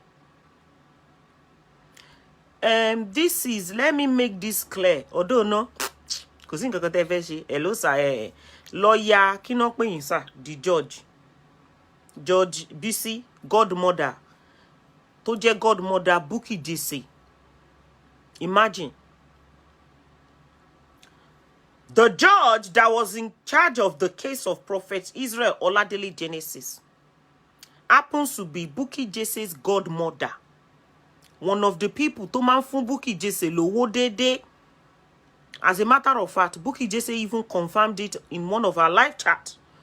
Wípé Judge BC wọ́n béèrè bank account òun. Pé wọ́n dẹ̀ sanwó sínú bank account òun fúnra rẹ̀ ló fẹnu ara ẹ̀ sọ. Mo máa play, mo máa fún yín ní evidence níbí. Now, ṣé mo pé mo ti kọ́kọ́ sọ̀rọ̀ arábìnrin kan at the beginning of the show tí wọ́n pè ní Ọláìdé Òní.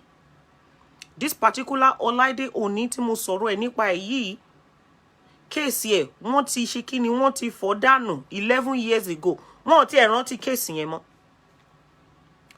But Bukky Jesse now started launching her own attack. Wọ́n wá group together. Àwọn bẹ́ẹ̀ àwọn ni Adoni Belgium. Wèrè kan tó wà ní America, Kenny, gbogbo wọn, all of them. They were now launching serious attack on Prophet Israel Oladele Genesis to make it look as if Big Bato Jaupe is scamming people or that he is raping people. We have no evidence, no proof of him raping anybody or sleeping with anybody or even, you know, him being a rapist. He has never been charged with one. They can provide one evidence if they have one to prove me wrong. Àṣé gbogbo attack tí Bukky Jesse tó ń launch nígbà yẹn. àṣé wọ́n ti plan ẹ̀, it was premeditated, wọ́n ti ṣe, wọ́n ti cook ẹ̀, wọ́n ti sè, ó ti jiná, wọ́n mọ nǹkan tí wọ́n ń ṣe. Àṣé gbogbo ẹ̀, àṣé just to reopen the case tó ti kú yẹn, just to reopen it. Tán bá ju líǹkì síbi tó bá tẹ̀, tó bá gbé ẹ lọ síbi kan tó wọnú bank account tiẹ̀, tó bá wọnú bank account tiẹ̀, wàhálà ayé tiẹ̀ nìyẹn, kò kàn mí o.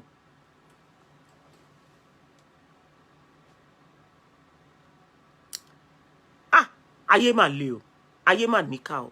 Ẹ jọ̀ọ́ ẹ̀yin ọmọ Nàìjíríà rere, ẹ mọ̀rú àwọn ènìyàn tẹ́ máa kó mọ́ra, tẹ́ máa sọ pé okay, this is my sister, this is my brother. I am not your sister, I am not your brother, I am not your friend, I don't know you. Kò ń ṣe gbogbo ènìyàn, wọ́n ní aláǹgbá dánú bolẹ̀, wọ́n láàmú eléyìí tínú rún. The same Bukky Jesse that used to praise Prophet Israel Oladele Genesis, ó wá sọ̀rọ̀ ẹ̀ di olórí burúkú ọmọ, ó wá di ẹni tó bẹ̀rẹ̀ sí ní gbàbọ̀dé fún. Níbi tó ti rìnrìn òṣì, ibẹ̀ ni Bukky Jesse ti rìn. Ló pàdé arábìnrin kan tó ń pè ní Nike Bush. Ṣebí kọ́ ló ń ṣàánú Prophet Israel Oladele Genesis ni. Ọlọ́run ló mọ̀.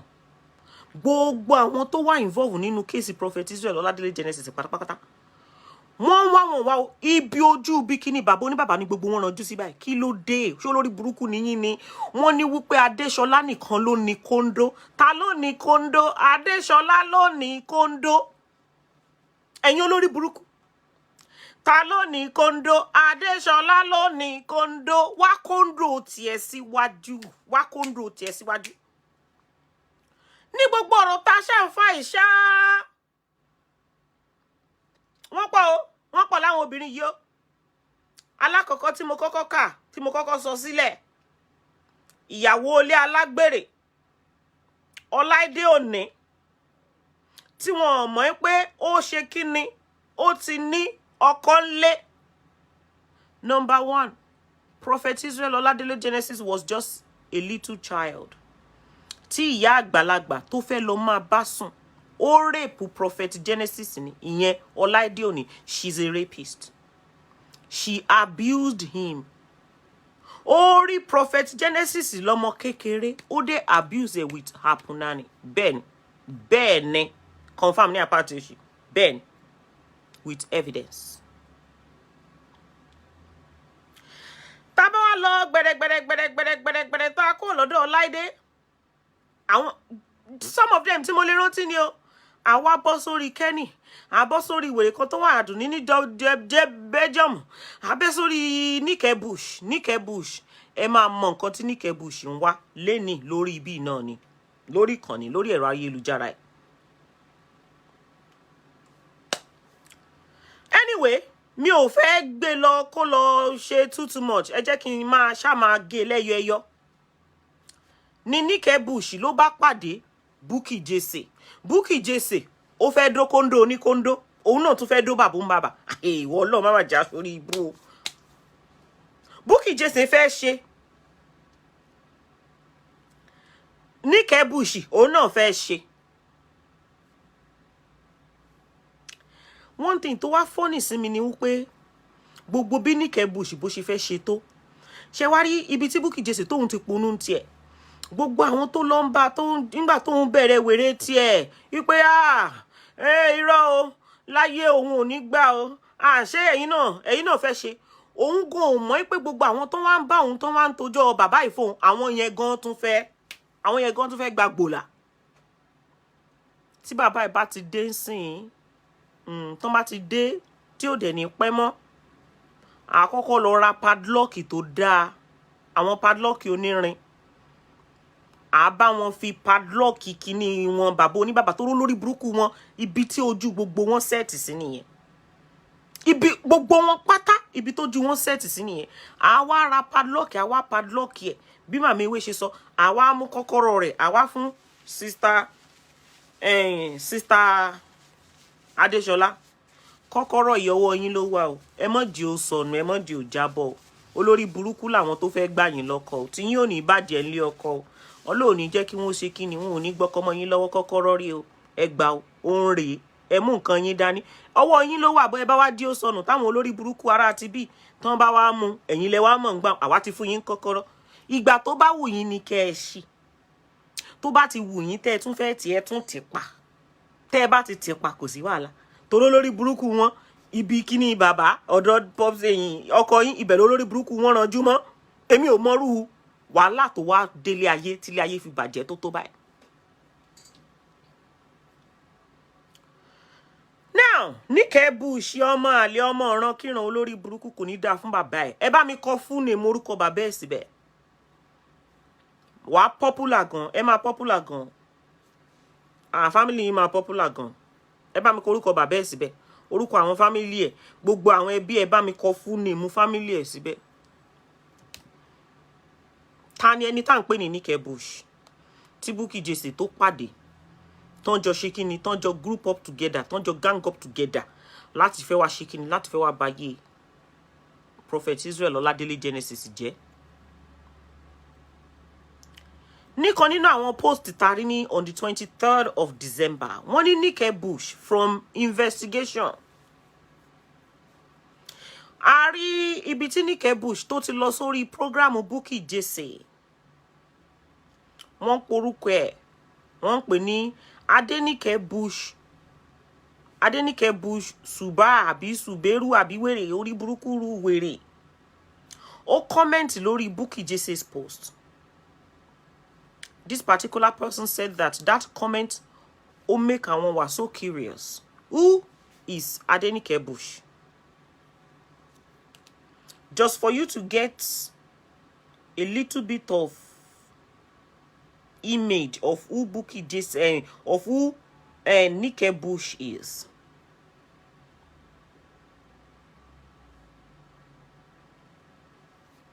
Umbo. Adeyinka Bush happens to be one of my picks. Now a little story about her. Who is this, for God's sake? Who is this?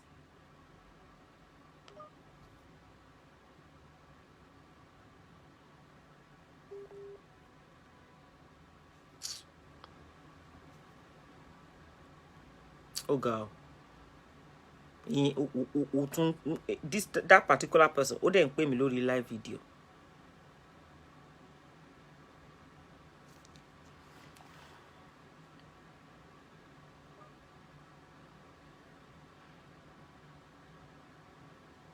Are you fucking crazy? So ya wèrè ni. Kí ló ń pè mí lórí video fún? Ó fẹ́ ṣoríire ni. Olórí burúkú atún ti mọ́lé o lè rè o. Ẹ tún wo lè. Ojú olè kan tún rè o. Olè kan rè o. Ẹ ló kí ló ń pè mí lórí video fún? Ta ni ọ́? Olè.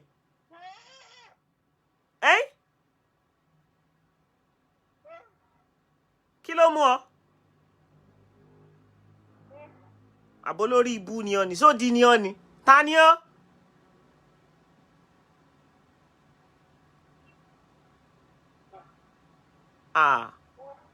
Àwọn ayé ti gẹ́ẹ̀tì eléyìí o. Ojí tún pè mí lórí live chat ẹ gbà mí o. Kò ní dáa fún ọ. Wọ́n lọ. Àwọn olórí burúkú wo la tún nọ́ọ̀sì báyìí. Kí ló ń wá? Ta ni ọ́? Ṣé Níkẹ́ ló rán ọ wá? Ta rán ọ wá? Kí ló mú ọ? Hello? What?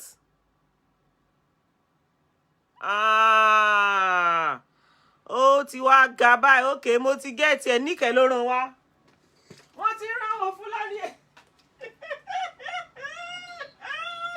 Olórí burúkú. Oríṣiríṣi wèrè lásàmọ́ rí. Olórí burúkú eléyìí tún pè mí lórí live video. Lórí WhatsApp. Ó fi fídíò pè mí. Ó wá ṣe bí odi. Ó ní wọ́n lọ. Àwọn wá ṣe nǹkan. Oríṣiríṣi òṣì láti ẹ̀ wá rí lẹ́nu ọjọ́ mẹ́ta yìí. Mo mọ̀ Níkẹ́ wò ó kò sórí ẹ̀ ń bẹ̀ kò sórí ẹ̀ ń bẹ̀ ọlọ.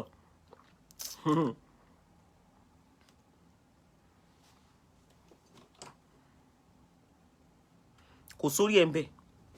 Now Nike Bush was born into a family of 7. She is a single mother of 2. She was once married. This name rings a bell.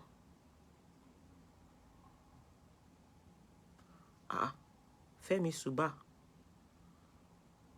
Is it that same person? Malo Google. Orúkọ yẹn ring a bell now. Is it the same Femi? Mambo.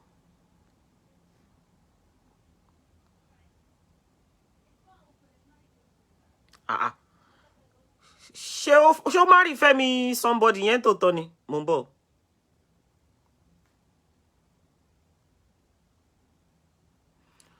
Mambo, she Femi Suba. She'll marry Femi Suba yẹn tó tọ́ ni, Mambo. Mo ku yẹn náà.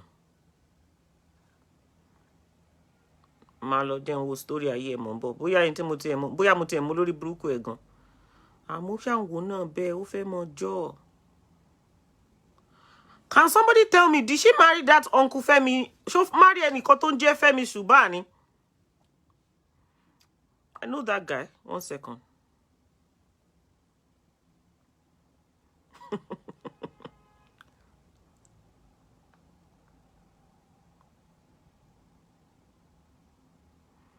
I'm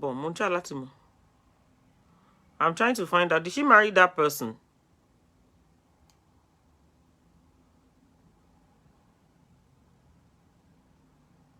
Oh no, Monchala to find out. Did she marry that Uncle Femi? No, he can't. Could it possible? Báwo she marry Femi Suba? Could it marry Uncle? I know. Can somebody just tell me about that particular one? Show fair Uncle Tonje, Uncle Femi. I know Femi. Show. Is it that same Uncle Femi? Show no fair or not? Does anybody know?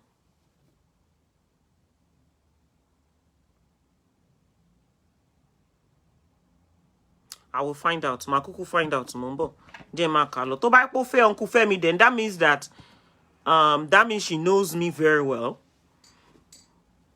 But I will find out.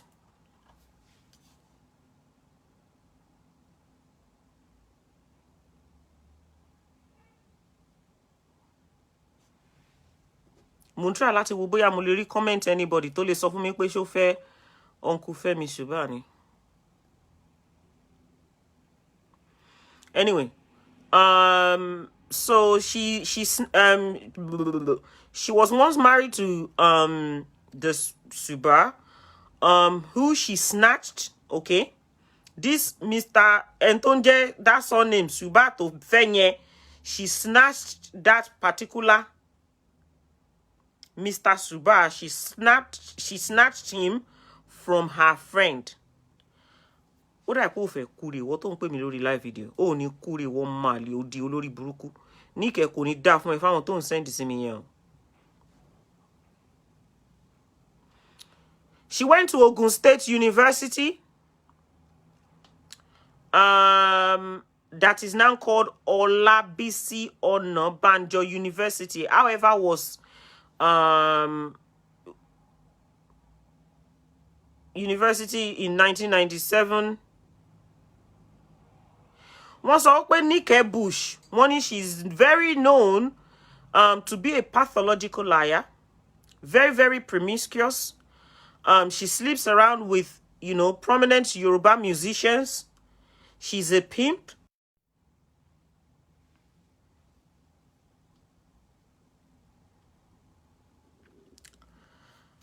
She's a pimp to her friend, to her father, and of course she gains Nike and Femi met in Ogunpoli. Okay, all right, okay. Mo ko sha fún yín ní kẹ́ confirm ọ̀rọ̀ ẹni tí Nike jẹ́ ni o. One, she's a pimp. She gets financial gain from her father. I'm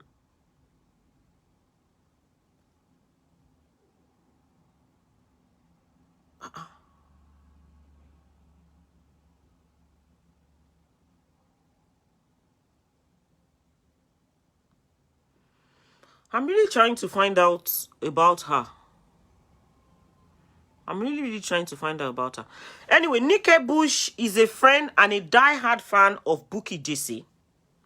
She introduced Bukky Jesse to her sister, who works at the Ministry of Justice. Okay? Me, if I can't too much about it, I'm just going to cut it short.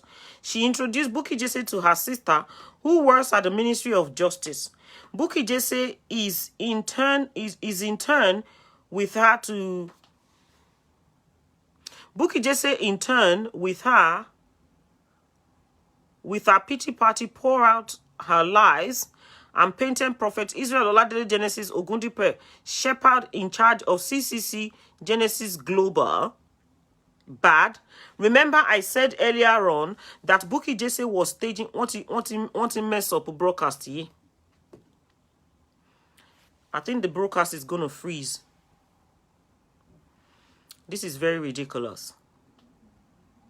Anyway, just in case the program cuts off, cut off, I will come back for part 2, okay? Because I can see that the broadcast is being interrupted. And I can see it clearly in front of me here that it won't freeze a lot. So just in case the broadcast cuts off, I'll come back straight away, immediately. Earlier on, I said that they were having, you know, numerous shows. They were having different shows on Facebook. I'm talking about Bukky Jesse, alongside so many other people to bring on board. Láti máa wá ṣe kíni, láti wá máa parọ́, tí wọ́n ṣe so many different ìrọ́nàpá about he's a rapist, he slept with this, he slept with that, da. Anyway, one Nike sister then passed information to the justice. I don't know how true this is, but this is an information that I find online. Olabisi Akinlade, the judge who was in charge of the sentence of Prophet Israel Oladele Genesis. Okay? Now, Bukky Jesse was staging so many different shows on Facebook to attack Prophet Israel Oladele Genesis, accusing him to be this and that, blah, blah, blah, blah, blah. There is a pending case that is in court, okay, that is not yet settled between Prophet Israel Oladele Genesis and this woman called Olaide Oni. Now, this now made them, okay, what is going on here? There's so many attacks on Genesis online, and he has this pending case. Anyway, one shall join down together. One shall become, you know, close pals, blah, blah, blah, blah, blah. They helped one another.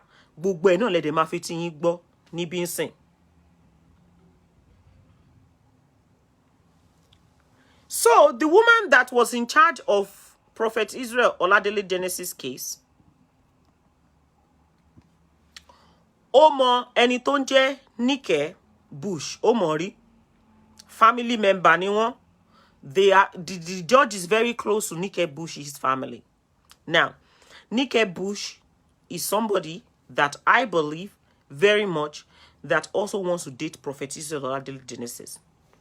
So on this beautiful day, Bukky Jesse was staging a show on her platform. Bukky Jesse was lying on Prophet Israel Oladele Genesis. She was saying that I'm talking about Prophet Israel Oladele Genesis, we pay one ba Mommy Ajayi, that you all know very well. I believe Mommy Ajayi is a philanthropist that has helped so many people. And, you know, we do see videos of some of the people that she has helped. We do see videos of them online. So Bukky was having a show. Nike Bush went on the show. Typed it there that, no.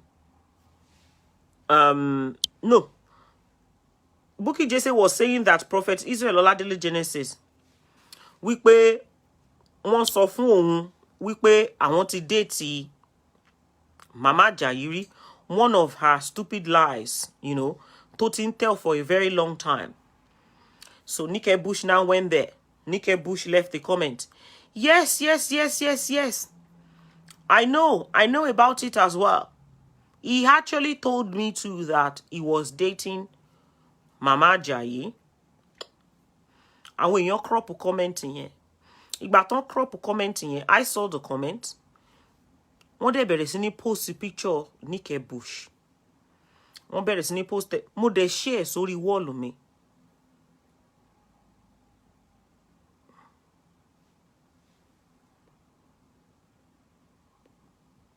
What's this?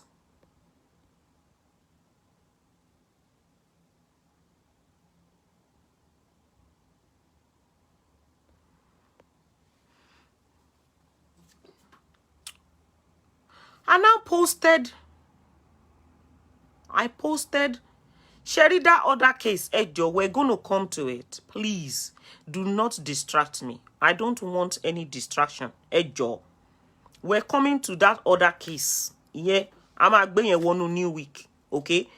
If the family want to call me, they can call me. You know that I am very free. You can call me. You can talk to me. That's not a problem. But we will deal with that during the week, please. Don't let us turn this particular show into what is not.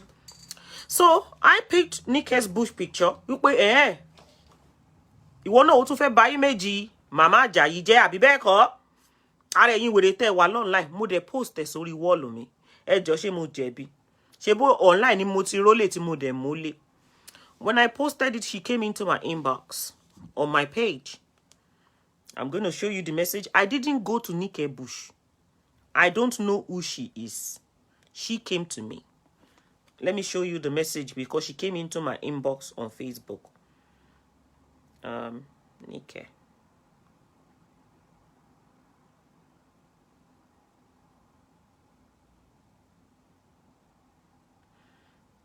Kí lorúkọ Facebook ẹ yẹn ná? Mo máa ní láti lọ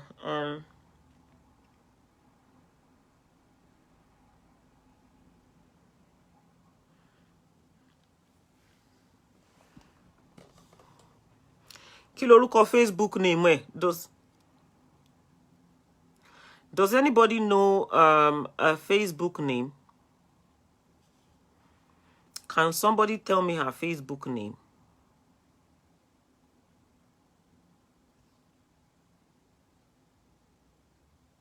So that I can search her message.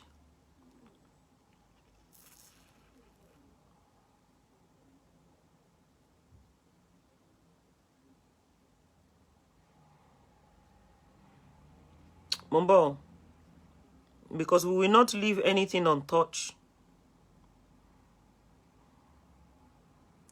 Adeyinka, okay, thank you. I can search. It's going to be quicker like that. Adeyinka.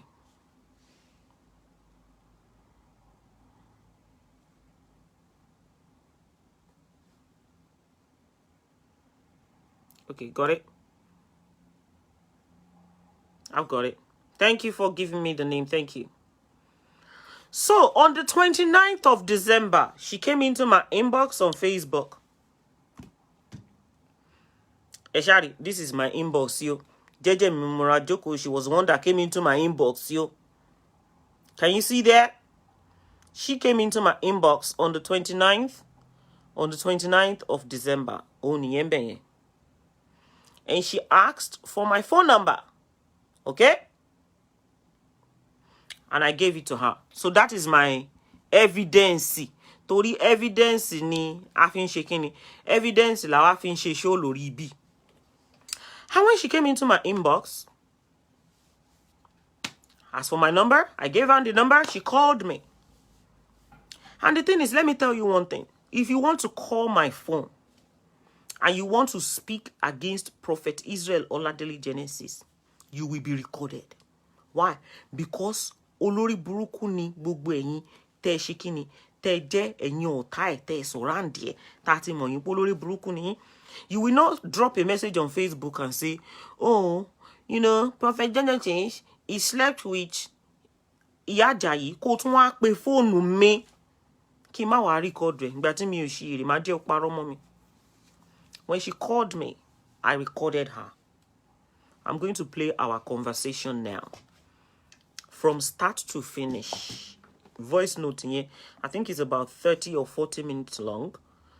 Ẹ jẹ́ ká máa gbádùn Nike Bush's voice note. Lórí ìkànnì, lórí ẹ̀rọ ayélujára. Hello? I think maybe because I'm using... Hello, can you hear me now? Yes, I can. I can. Who is it? Okay, my name is Nike. Nike. Yes, please. Oh, the one... Ẹ jọ̀ọ́, ṣé ẹ ń gbọ́ voice note yẹn dáadáa? Because ìgbà tó pè mí. Èmi kúkú rọra dọ́gbọ́n ṣe bí ìgbà tó pè mí gbọ́ pé mi ti ẹ̀ gbọ́ nǹkan tó ń sọ.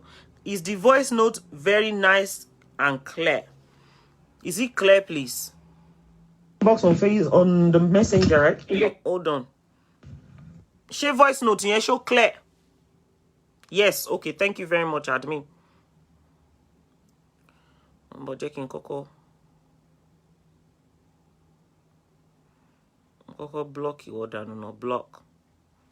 Má pè mí lórí video, ó ń ṣe BOD. What sort of rubbish is there? Are you sick, fam? Yes, it's clear. Okay. Now, this is the conversation between myself and Nike Bush. I'm not going to pause it, okay? I'm a gbọ́ straight. Tá bá ti gbọ́ straight ìtàn, mo wá tún lè replay because ó contradicts the one tó wà lọ́wọ́ Brother Victor, which I have, and I'm going to play that as well. Okay, let's go. Hello? I think maybe because I'm using... Hello, can you hear me now? Yes, I can. I can. Who is it? Okay, my name is Nike. Nike. Yes, please. Oh, the one you came into the inbox on face on the messenger, right? Yes, I did. Yes, I did. Okay, the thing is, I did this morning when I woke up here. I had a couple of people send me messages and that my picture was on Facebook. I'm like, I don't understand. Mm-hmm. And they said, you actually put my picture on Facebook. Mm-hmm. I said, okay, don't worry. I will inbox, I'll send her a message and talk to her. I don't know what's going on. And they said you wrote on there that I was Bukky's agent. I'm not Bukky's agent and I'll never be Bukky's agent. Yes, I wouldn't deny Bukky. Bukky, we're not friends like that. We only just share friends in common. She's my friend. You understand? Mm-hmm. I don't know Bukky. Yes, I know Bukky. I wouldn't deny her. Like both of us now, we've got over like 300 friends in common. You understand? Bukky is not my friend like that. My friend is my friend. That's just the thing between myself and Bukky. You understand? Mm. Yes, I've got issues with Genesis. That's got nothing to do with anybody. When we're friends, nobody knew about it. But now we're fighting, nobody's business, you understand? Mm-hmm. What's your issue with Genesis? Because you put it there. It's a private thing. Okay, well, you put it there that Bukky said something about Mommy Esther Jai. You left a comment there to confirm that, yes, he said it to me. That Baba Genesis said he slept. Yes, he said it to me, but I was really mad. I said, you shouldn't have mentioned my name. I don't like it. What do you mean by you shouldn't have mentioned your name? You made the comment. He wasn't had the mention your name. Yeah, I made a comment. Like, if you do anything, I can actually make a comment. I just said, oh, he told me. I thought when I was very close to Israel, I want to treat it. I want to go to a fighting like, yes, he's my friend. Yes, I won't deny he's my friend. Yeah, well, you as far as I'm concerned, I have information about you. Case, I've spoken to her. Sorry? I have information about you. How your family member is a friend to the judge that, passed the judgment on Prophet Israel Oladele Genesis and so on and so forth. I don't know what the problem is between yourself and him, but to confirm that, he said that he slept with somebody, which we have information for, that he didn't say that. I think that's a little bit barbaric. You know what? I don't think you're a good friend with Israel. If you're very close to Israel, you can actually quote me and ask him. I talk to him every time. I am a very good friend of his. I'm very close to him. I know him inside out. And I know Okay, he you can now doesn't ask do him what. evil. You know what? You can actually cut him and ask him. I talk to you every time. Israel, you talk too much. Sorry? You talk too much. I tell him every time. You talk too much. You talk too much, Israel. You talk. It's my very close friend. We're very close friends. Not just I know him as my church. No, he's my good friend. Your good friend, you've dated him before, like Bukky just said. No, he's my friend. Okay, so if he's your friend, do you backbite your friend? What No, is this I don't ask him because I had warned him initially when he started my letter on Facebook. I said, Israel, you have no business with anybody on Facebook. What do you mean by he was I messing called up him. on Facebook? He's having his church program on Facebook. How is he messing up Yeah. on Facebook now? So he's not allowed to have a church program on Facebook? Let's talk about the church. You know what? You know the thing I'm talking about? Israel understands that we both understand that I'm just trying to clear that I'm not a butcher's agent or anything. You understand? And a wrong woman, I'm your my own. You sound like one of those people that will claim that they've dated him before, that's now hating on him because, probably he married someone else and he didn't end up with you guys. No, one guy. understand. He's my very good friend. No. He's my very, very good friend. I'm telling you, I will never deny him. I know him very well. Hello, darling. Very, Hello, very well. sister. If he's Yeah? your very good friend, as a very good friend, okay, do you say the things that you're saying about him right now? Do you say that about someone that you call your very good friend? Like, okay, say for example, because he hold on, because I had warned him. warn him that he shouldn't talk on Facebook. Is he the only pastor? Was keeping. What friend is there? What friend is he keeping I as don't a need to mention pastor? anybody, you understand? Hello, madam. As a Yes? pastor, okay, he cannot pick and choose the people that he talks to. He needs to be free with everybody. Whether the person Okay, is hold a on, let me give you an even if the instance now. person Let me is give you an let me tell you something. Even if the Okay. person is a criminal, because of the fact that he is a man of God, he needs to accept and associate himself with them. He needs to free Okay, himself let with me give you an everybody. instance now. Okay, no. Okay, hold on, let me give you an instance. Okay, I heard that this girl, is it Fiolini? I don't know, that he actually went. Remember, sorry, I have to pause it there. I posted a list of names, okay?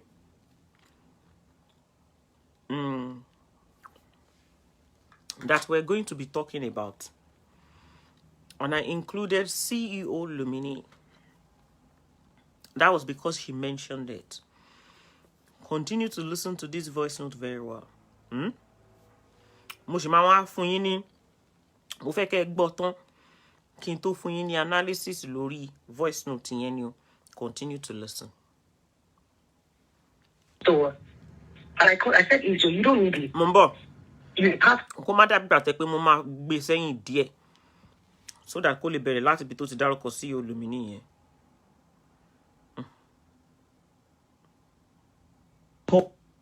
Bukky just say No, he's my friend. okay, so if he's your friend, do you backbite your friend? What is No, this I don't ask him because I had warned him initially when he started my letter on Facebook. I said, Israel, you have no business with anybody on Facebook. What do you mean by he was I messing called up him. on Facebook? He's having his church program on Facebook. How is he messing up Yeah. on Facebook now? So he's not allowed to have a What? church program on Facebook? Let's talk about the church. You know what? You know the thing I'm talking about? Israel understands that we both understand that I'm just trying to clear that I'm not a butcher's agent or anything. You understand? And a wrong woman, I'm your my You own. sound like one of those people that will claim that they've dated him before, that's now hating on him because, probably he married someone else and he didn't end up with you guys. No, one guy. understand. He's my very good friend. No. He's my very, very good friend. I'm let telling me you, adjust I will my never voice. deny him. I know him very well.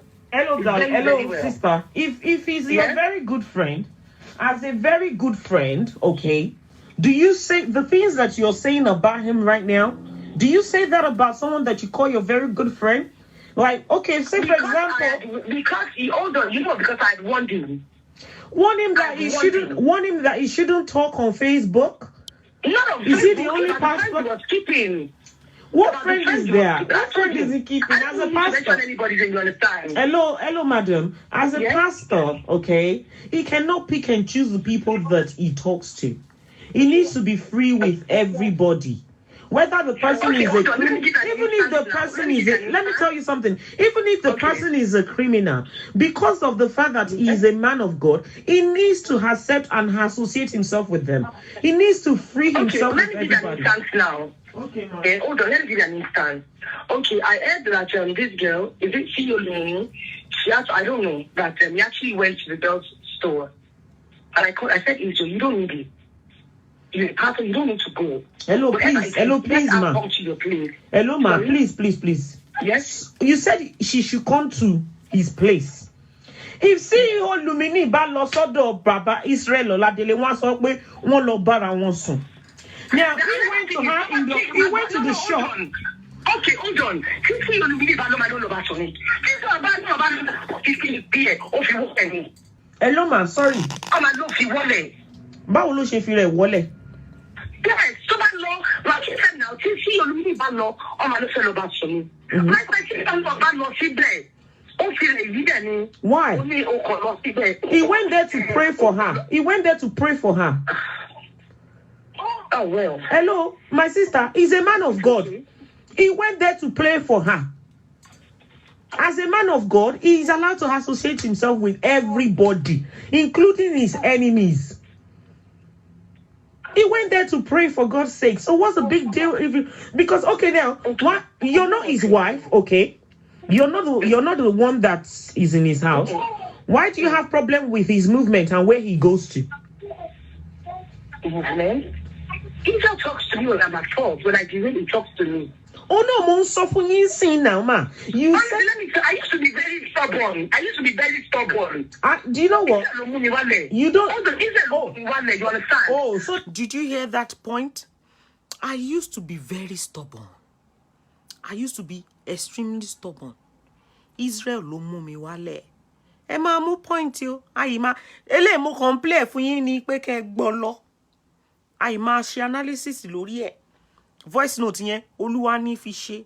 A ṣe analysis lórí ẹ̀. Irú Nike Bush nsìn. Show ẹ̀. Ó lè tó bí part 200.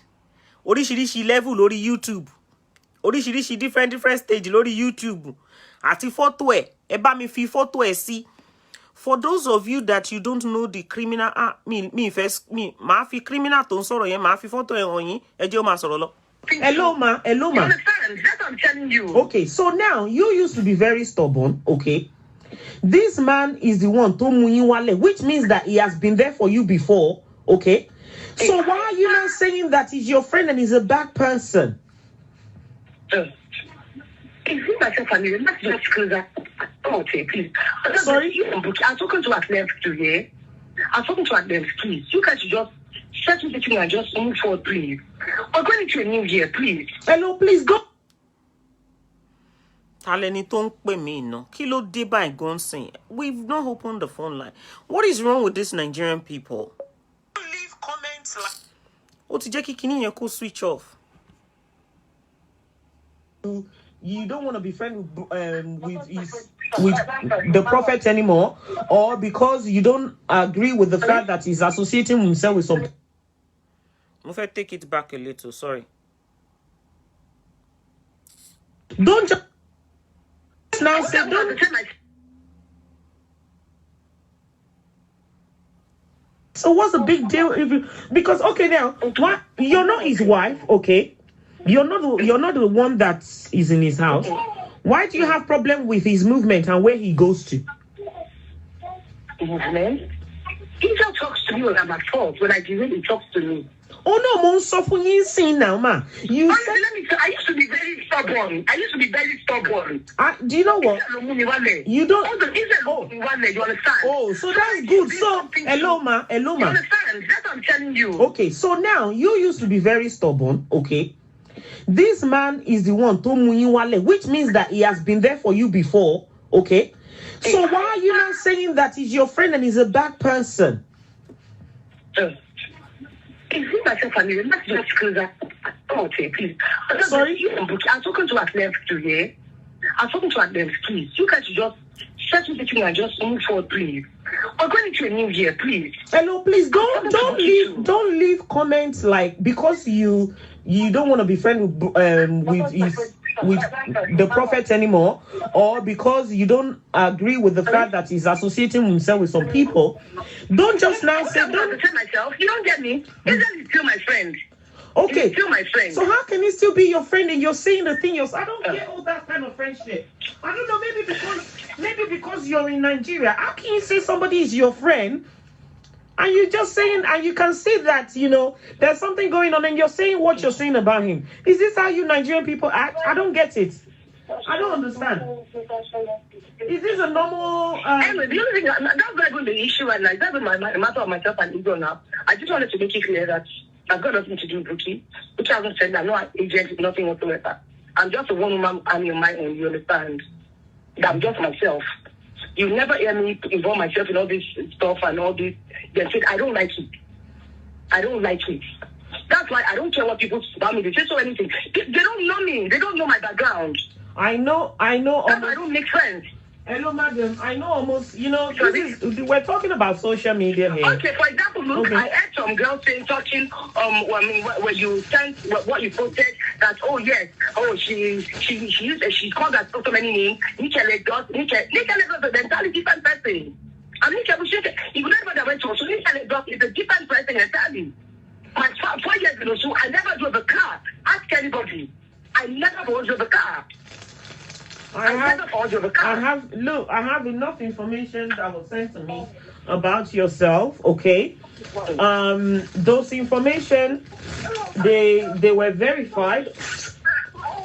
Obviously you're not gonna say if somebody is the way you're saying stuff about, like, from what you said about Prophet Genesis right now, as a friend, I am a little bit disappointed.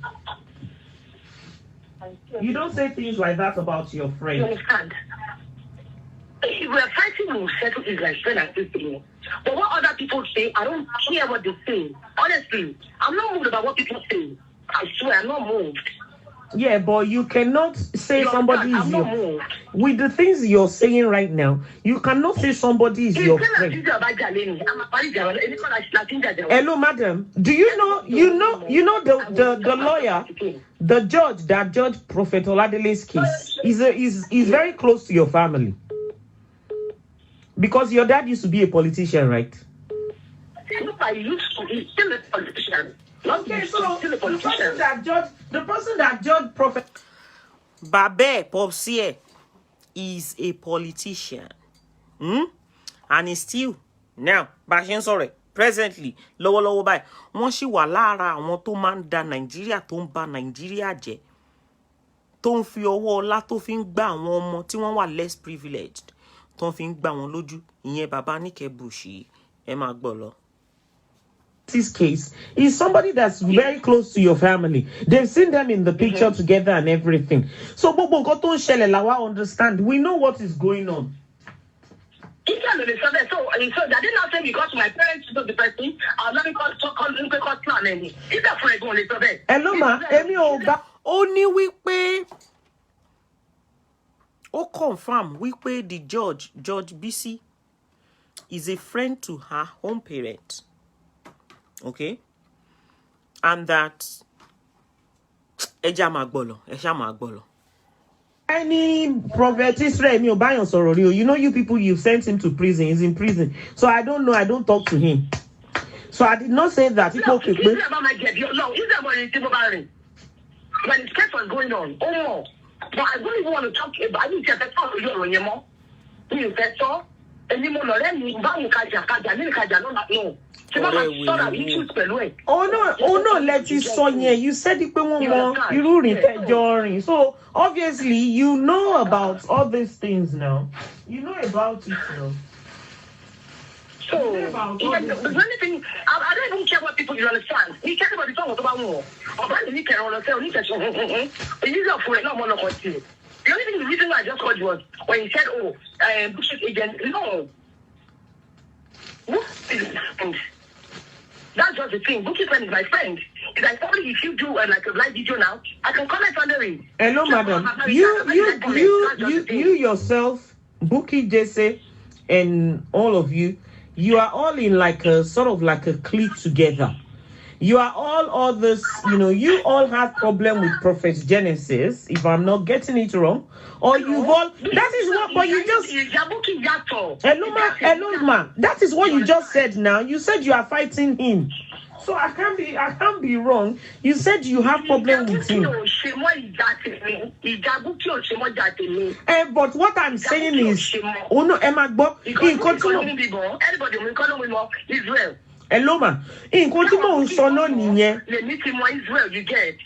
Hello ma, in Kotimo Sono Niye, Wipe. You all have problem with the man of God, okay? That is what you said just now, that you have problem with him. She has problem with him. So basically, going together, you are all group of people that have problem with him. So when people... I don't know about this. I'm talking about mine. I don't know about this. I don't know. Yes, I'm going to be... I'm telling you, he's my friend. Yes, he's my friend. I'm denying. I'm going to be... I won't deny it, no. I'm going to be honest with you, okay? And I'm going to be very, very honest with you. I personally do not think that you sound like somebody that has had maybe like a relationship with him before. One of those like past exes. That's what you sound like. And I'm not stupid. I read law, so I read body languages. I know what is going on. You sound like someone that has maybe you've had a thing with him before. You were disappointed or whatever, and that's why he's got problem with you, and that's why you've got problem with him. But if he has been your friend, hello ma, I'm not talking to you. I'm talking to you. And you're telling me how you feel or what you feel. You are telling this guy that he cannot go here, he cannot go there. Why did he go to CEO Lumini? Why did he do this? Why did he do that? No, because some people call. If there is no affection involved, if anybody says anything about Israel, I will call him to a man to work. Mo gbọ́ ọkọ̀ báyìí anya ní kẹ̀kọ́ ṣe bẹ́ẹ̀ o mo kàn lọ bẹ̀ ní pé àbúrò òun ń pé òun kọ́ṣẹ́ lọ́dọ̀ èmi òun kọ́ ní Yorùbá máa lọ wọ́n tó bá yá sí ìmúná màbí kí n máa tọrọ bí ṣe. Yeah, but why tí wọ́n ní lọ? Why tí wọ́n ní lọ? You understand? He's a man of God. Why tí wọ́n ní lọ? Oh, bá jẹ́ kó wá bá má lọ sọ́dọ̀ ẹ̀ because ọmọ àbẹ̀ sí máa tọrọ bí ṣe. Whether he... Láti ṣe mi náà bá ṣẹ̀ Israel will come to organic bàbá ṣe bẹ́ẹ̀ àkílẹ̀ tó ṣe nǹkan bẹ́ẹ̀ yẹn. And I would expect you to bye. Hello, ma. Whether he wa or whether she is the one that wa. That's even not the issue right now. I'm just only trying to let you know that I'm nobody's agent or anything, you understand? Ogara Milani. Oh no, mo sọ pé the same group of the same group.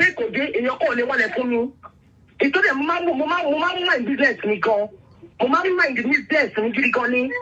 don't go with people. Not my business. I don't like it. Not my business. I don't get involved. I'm just telling you, okay. Bukky said I'm Bukky. I'm not Bukky's agent too. And I won't deny that I don't know her. I know Bukky. Of course, you know her. You are one of those people that have spoken to her before. You are one of the people that might have given her maybe information. Me, I didn't grow up in Nigeria. I don't know about, okay, how did you meet Bukky? I just think that she's my friend. I'm from Maryland. I grew up in Maryland. She went to Maryland Comprehensive. I lived all my life in Maryland. And she went to Maryland Comprehensive. All my friends went to Maryland Comprehensive. Who went to Maryland Comprehensive? Bukky JC? Bukky went to Maryland Comprehensive, yes. Okay. So she went to Maryland, and I lived all my life in Maryland. Okay. So maybe Ibeno, boya Beno let it party. Because when I in fact, let me be frank with you. When I look for them, I'm like, okay, who's the person? He said, Dorcas. Okay, tell me number, Okay, I try to check on your mutual friends, Johnny. I talk about people, the Dibayoshi, and Kenya, and all that. I'm like, okay, checking by the Kenya, I'm going to share many Guinea. People were like, you cannot. I'm like, why? Why can't I call the person? Why? I'm not paying. All I record them when you record the kilo shelley. Make it like a kilo shelley, you can't go kilo shelley. You can't go kilo shelley. Mo tell me kí ló tẹ̀ people share ronú báyìí kí ló ṣẹlẹ̀.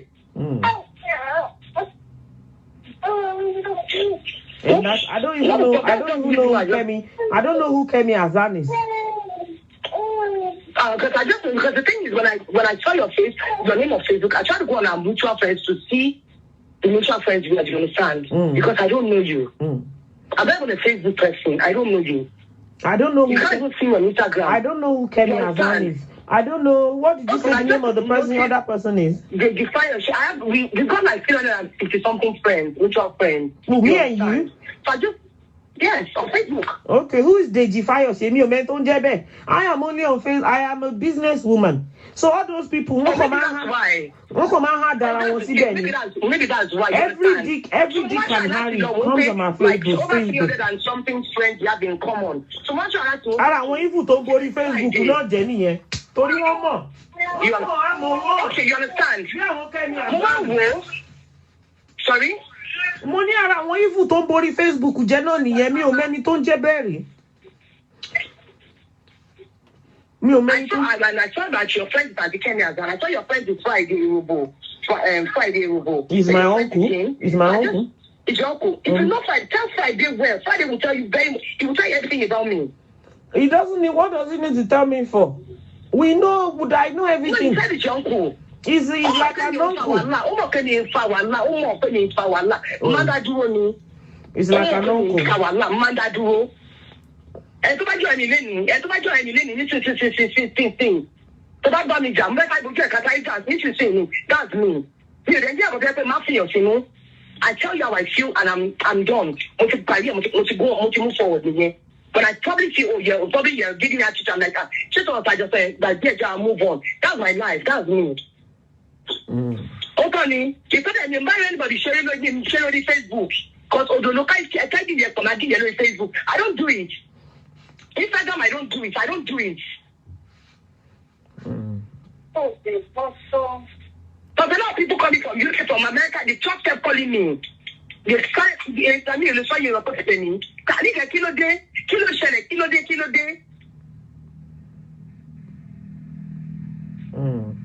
Some people have been telling me, block Facebook, I mean, block Facebook, before keep block Facebook before. Keep block phone, you block Facebook, keep block phone. Why would I block my Facebook? If what you are saying is, if you are not lying, why would you be blocking your Facebook? That's what I'm telling you. Block your Facebook. Block Facebook. And you don't need to block Facebook. All I know is that we saw where you said that Prophet Oladele Genesis told you. We pay a Mama Jayisun. That is what you said. You confirmed it. Okay, you know what? Okay, hold on. Let me go show Bobo. Whenever fine, we can do a 3 week. And most of the time, say, oh no, for you to know, if someone asked me, don't say, I want to go to Mama Palo, I didn't say. Sherry won't confirm, won't so bad.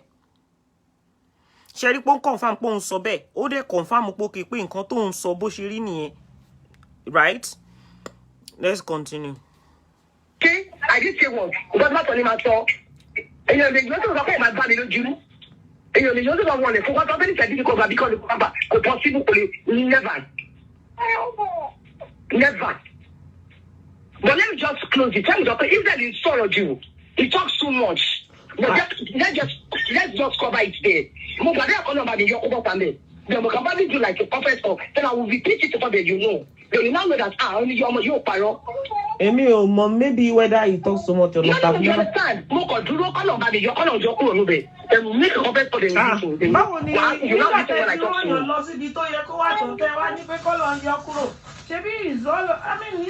We know what is going on. We know what is going on. Yeah, but you mentioned that you were involved in the case. No, you don't understand. But I tell you, talking about involved. Don't let me even go into details. You understand? No. I'm not going into any details. Let's just move. I'm not a Christian. Muslim now. Ah, Moriamo, another Moriamo, alone. No, tell me now. It is well. No. Can I say what man okay on the same one? Can you become rich? It is well, sir. No, tell me now. Full go le so. Let me just issue. And if you talk about catch any full and you want tell you some I see the similar about the Beni. Mo tell you no today. Mo tell you no today. Come on, no court man tell you no today. Shengo. Actually, Bukky, she had enough evidence, enough. Come on, I did it for. Come on, she come back, Bukky, no matter what you looking. And a job to your loan. Shegbon Toso, that is the judge that she's talking about. The judge. Only auntie ohun tó wà in charge of the case. Only pé gbogbo ìgbà tí prophet Israel Oladele Genesis bá ń lọ sí court pátá. Ó lóun máa ń tẹ̀lé wọn lọ. I don't know how true that is. Ó rí bí ìgbà tó jẹ́ pé wọ́n mú ọ̀tá. Kò yé yín. Bí ìgbà tó jẹ́ pé wọ́n mú ọ̀tá mọ́ra ni. If that is true. Ṣó yé yín. Ó wá ní tán bá ti wá ṣe case prophet Israel Oladele Genesis tán. Ó lóun á tún wá lọ bá judge yẹn lókè. Òun á tún wá lọ bá wọn sọ̀rọ̀. Ṣé ń gbọ́? Òun tún máa lọ bá wọn lókè, òun tún máa lọ bá wọn sọ̀rọ̀. Moriamo ló sọ bẹ́ẹ̀ o, ẹ máa gbọ́ lọ. So you just so tó bá fẹ́ jẹ̀bi Ọlọ́run. So the doctor ought to talk mo fẹ́ lọ tẹ́wọ̀n. Ṣé bá gba church ẹni? Ní ṣe tẹ̀lé now. Which auntie is that? Ní ṣe tẹ̀lé. Sorry, you said one auntie. auntie. Ṣé bí ìgbà tó jẹ́ pé ìtorí pé mo mọ lẹ́ńtọ́ àti bí Takila rẹ̀ bóyá ẹ̀wọ̀n àwọn náà máa lọ ṣe no. Mo wá bi léèrè. Mo ní which auntie ló ń bá lókè? Which auntie are you talking about? Ó ní Auntie Bisi Akinlade, the judge in charge of the case. Ṣé ń gbọ́? Moriamo ló sọ bẹ́ẹ̀ o. Òun fún ẹ̀gbọ́n lè sọ bẹ́ẹ̀. Yeah, but you confirm that. You confirm that wípé you know. Hello, anyway, let me share why this phone call is being recorded though. Anybody that calls about Prophet Oladele Genesis, we will record that person's voice. So. The phone call is being recorded, Ben. That's the thing. Kò lè sọ pé mo pè mí mo ṣe kíní kan fún un. Mo bá bọ́ta mo lọ bá bẹ̀bẹ̀ ni. Ẹ máa gbọ́. Ìgbà tí mo wá sọ fún mo ní wá gbọ́, mo ti jẹ́ kó sọ̀rọ̀ tó fẹ́ sọ tán. Mo wá sọ fún. Ṣé mo kó ti sọ in the middle of the voice note pé wọ́n sọ pé má pé ó máa record ẹ o, ó máa record ẹ o. Mo wá jẹ́ ó tú gbogbo tẹnu ẹ̀ pòròpòròpòròpò kó tú tán. Towards the end mo wá sọ fún mo ní ẹ lọ. Àwọn tó ń sọ fún ẹ pé máa ṣá ìsí record wọn parọ́. Phone call tá ń sọ̀rọ̀ bó ṣe ń sọ̀rọ̀ ẹ̀ wà láìtàlà mo ti ṣe ọsí recording. Straight away ó change the tone of voice ẹ̀. Ó ní everything changed from there. Continue with it. Mo bá bẹ̀bẹ̀. Nígbà tí ẹjọ́ tó lọ mo bá bẹ̀bẹ̀. Mo bá jẹ́ bẹ̀bẹ̀ ni. Mo ti gbọ́. Ṣé rí pé ó ti change ẹ̀ sí? Mo ń bá Israel bẹ̀bẹ̀ lọ́dọ̀ judge tó wà in charge of the case. Judge Akinlade. Mo ń bá bẹ̀bẹ̀. Ṣé rí pé ó ti change because I told her she was being recorded. Mo sọ pé ṣé mo fẹ́ gba church ẹ̀ ni? Ṣùgbọ́n tí mi ṣe tẹ̀lé ìdíkẹ́ ìwù. Gbogbo ẹni tó lọ́wọ́ nínú ọ̀rọ̀ Prophet Israel. Ọlọ́run ló jẹ́ pé wọn náà ṣoríire tọmọtọmọ. So ẹni tí ó bá àwọn yẹn nìyẹn. Tó bá mọ̀ pa ẹ̀ náà ni àwọn yẹn. Mo wá sọ mo ní gbogbo ẹ̀yin tẹ́ ẹ lọ́wọ́ nínú ọ̀rọ̀ Prophet Israel Oladele Genesis o. Mo lọ́ lòun ní jẹ́ kí gbogbo yín kẹ́ ẹ ṣoríire tọmọtọmọ. Kí ló dé tí ò include ààrẹ? Ó láwọn nìyẹn, àwọn nìyẹn. Ó include ìwọ náà. Níkẹ́, ó include ìwọ náà ó wà included. Continue. Wọ́n ọ̀rẹ́ wọn ní ṣoríire tọmọtọmọ. Àwọn ọmọ wọn náà máa pàdé alágbàkó. Orí burúkú máa tẹ̀lé wọn káàkiri. Tógo ṣe ń jẹ́ tọ́lọ́run. So kí gbogbo everybody máa ṣàmì sí. That's just what I just called you for. That's just. Kò burú. Thank you. Thank you.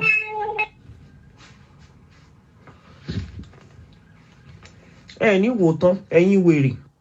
Ṣé rí pé ìgbà tó ti rí pé everything changed, she quickly wanted to cut off the conversation. Ẹ ṣá ti gbọ́ gbogbo nǹkan tí ó sọ nínú voice note yẹn. Ẹ ní sùúrù.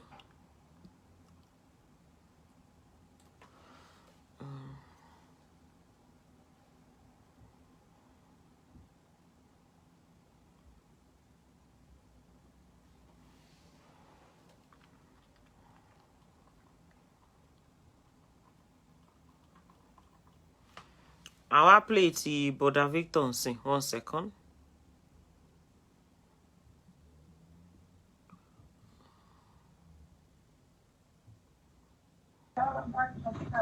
Hello?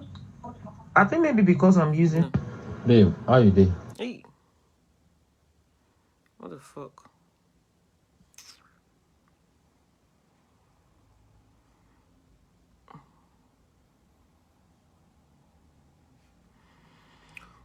Voice note, Brother Victor. Oh my god, why is it not coming through to me? Shit. Hold on.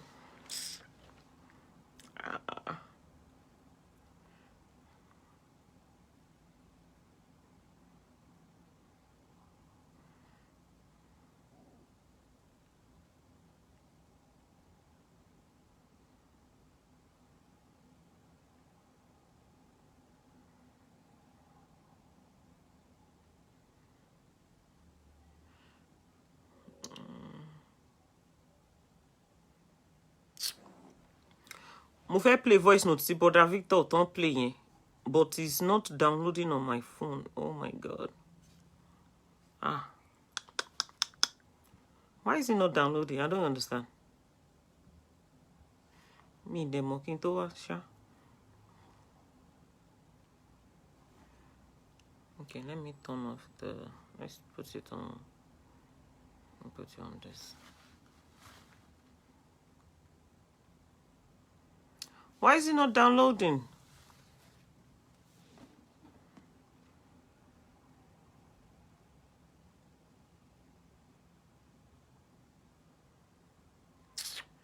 Oh my god. Oh, this is ridiculous.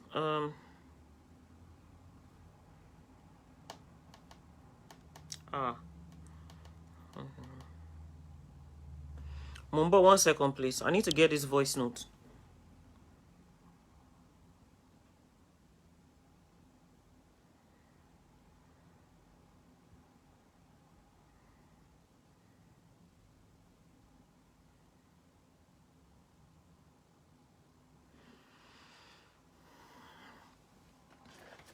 Mo they forward it to this phone. Me, I'm white to go.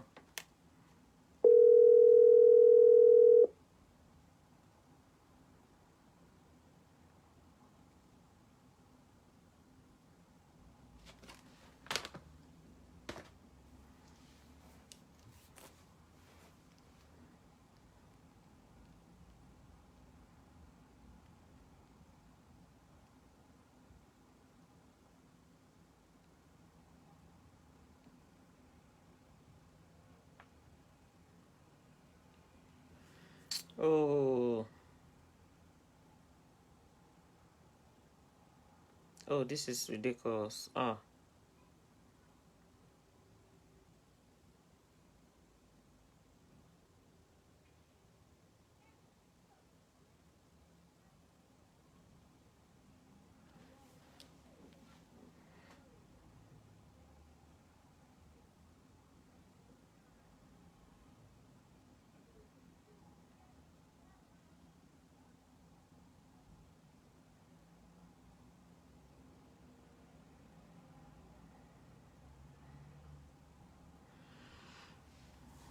Ah.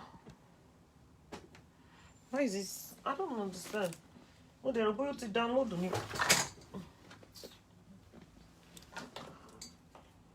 Mo rò bóyá voice note yẹn ti download kí n tó wá sí online ni o.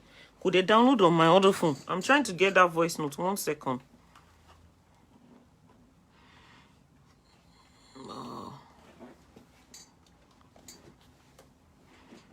Mo try to get a voice note in. Because the two voice note needs to be played together.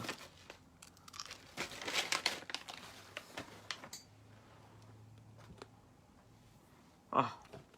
Let's get my voice note yìí.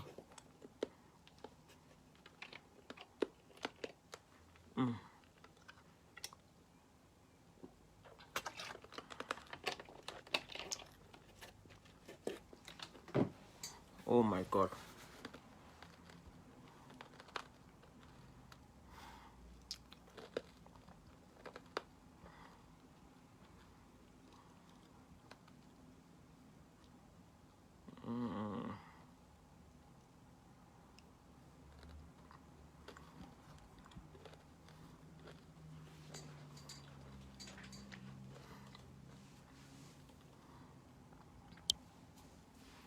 Just a moment.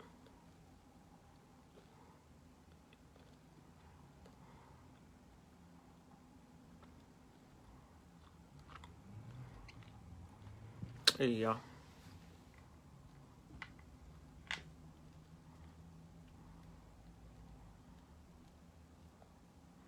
I really don't understand why it's not downloading.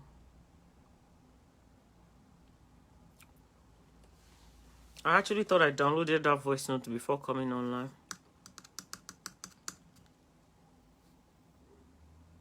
Oh, this is ridiculous.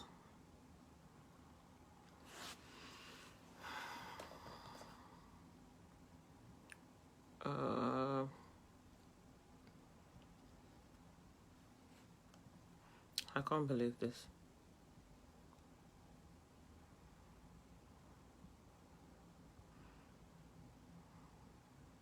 Okay, Mutiri.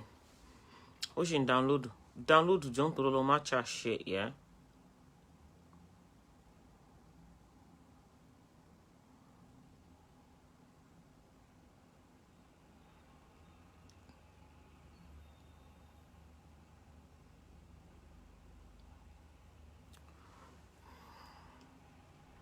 Wanted to forward the voice note to me, but it's not downloading. Why?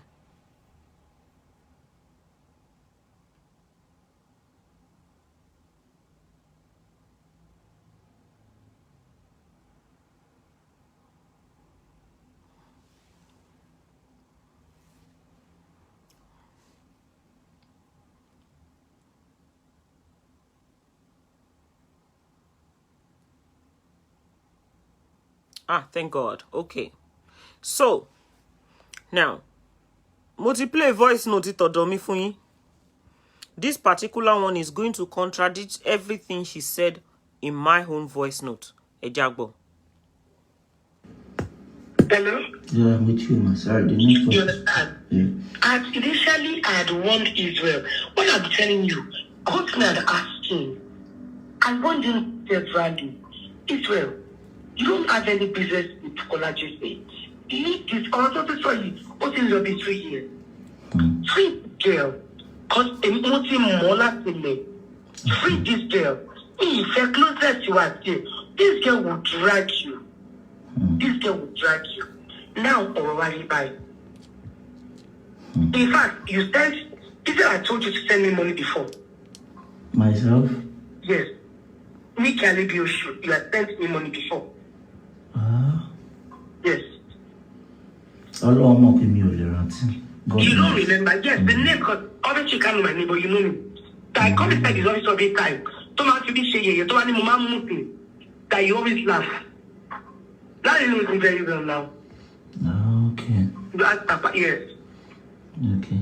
You know me very well, very well. Am I permitted It's just the name. Am I permitted to mention the name to Papa if you would help me with some memories? Yes. Okay. Yes. Okay, no problem. You know me very well now, yes. Okay. You understand? Now, in your Israel, na jealousy, although, okay, my aunt, because on few occasions I come with Israel, to buy the phone air in the court. I come with him, you understand? Okay. But he told me he was disturbed and all that Mrs. Akonde, people won't look very harsh and all that. But to mention the local, who is Mrs. Akonde? And she did say Akonde, the judge. Akinlade. Sorry, Akinlade. Mobile consulting Akonde, sorry, Akinlade. Baba Akonde, no to follow coming. And this Akinlade, you understand? Okay. So there's some money, I'm funny enough money pay. Auntie me on my face, mom see me. Don't worry, I know she's a bit hard, but don't worry, we'll go. Mumulos, any I say, jealousy, or do auntie me to your peers, to your best friend, it's Akinlade. And it means to you, Auntie BC, or no, Yemi, you understand? And you understand?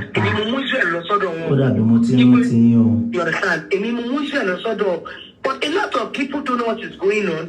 They feel, oh, maybe we'll solve okay. No, when I'm not mad. No, Sister Nike. Yes? Motiranti, I know you now. That is my person. No, but you know, she done will you. Okay, tell me how. The same Sister Nike now. Abi?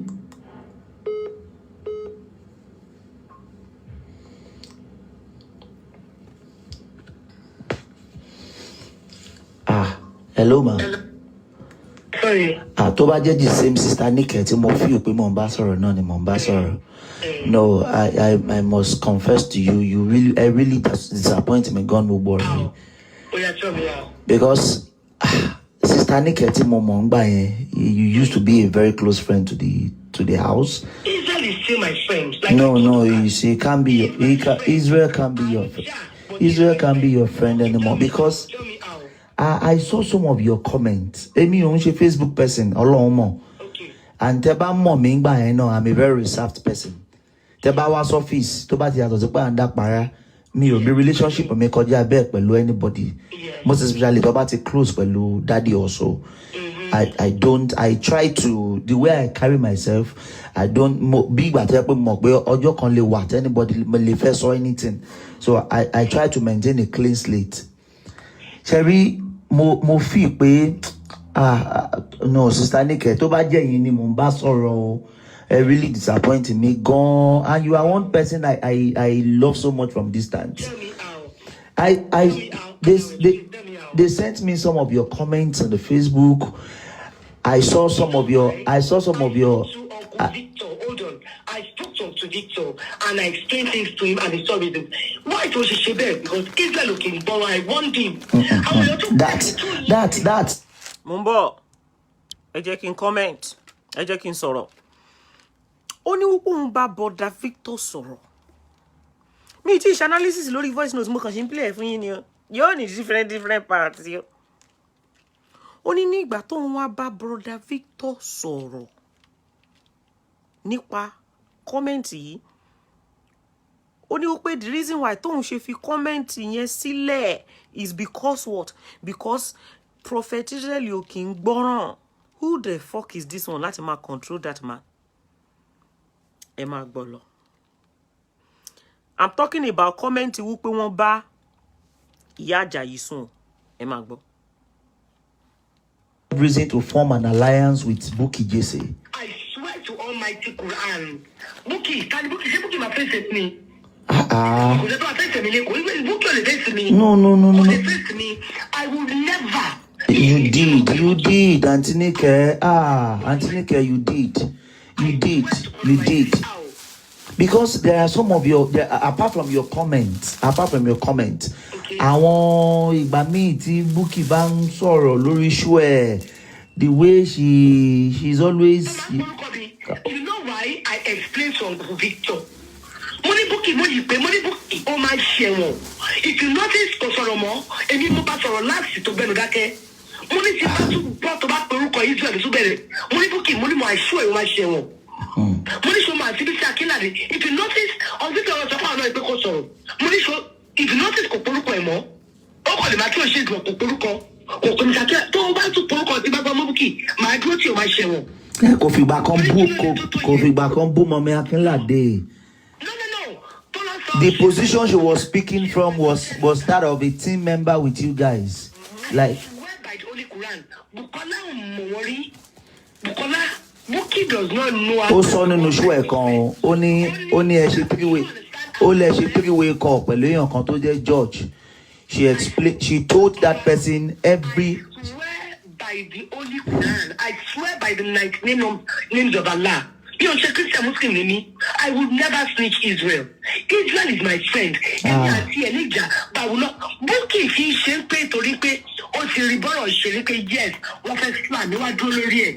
Nípa yes, ọ̀yà George rẹ̀ kò sí no going back. Orí yẹn ló máa fi dúró ara yín ní ìjà Bukky fi ṣe. I swear Bukky don't know her.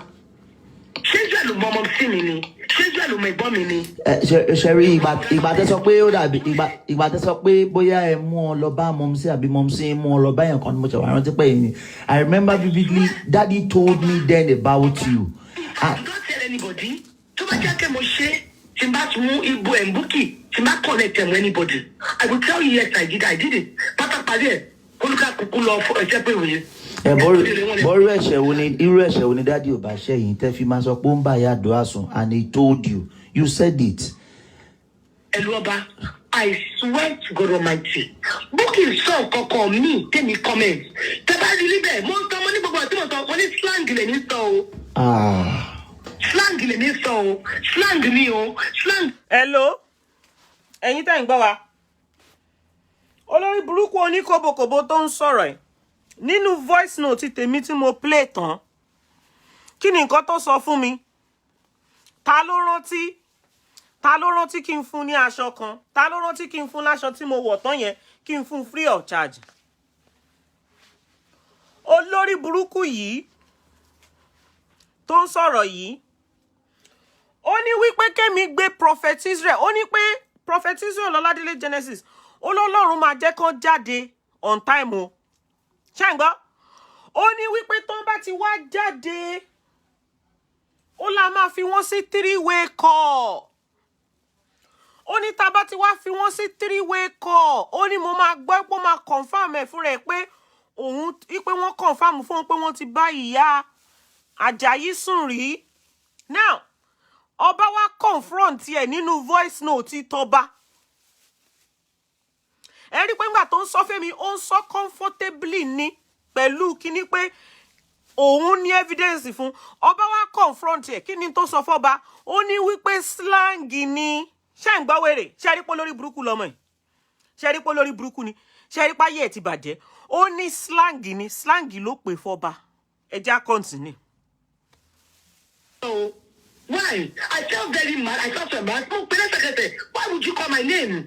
If you know anybody that knows Bukky, they should call Bukky and ask, why would you call my name? Now, lọ́jọ́ tá ń wí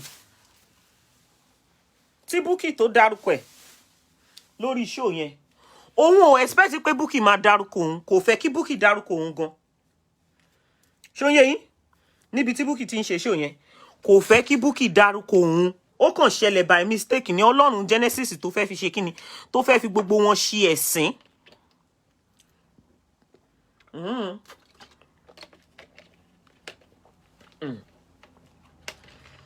ẹ má bínú kò easy láti máa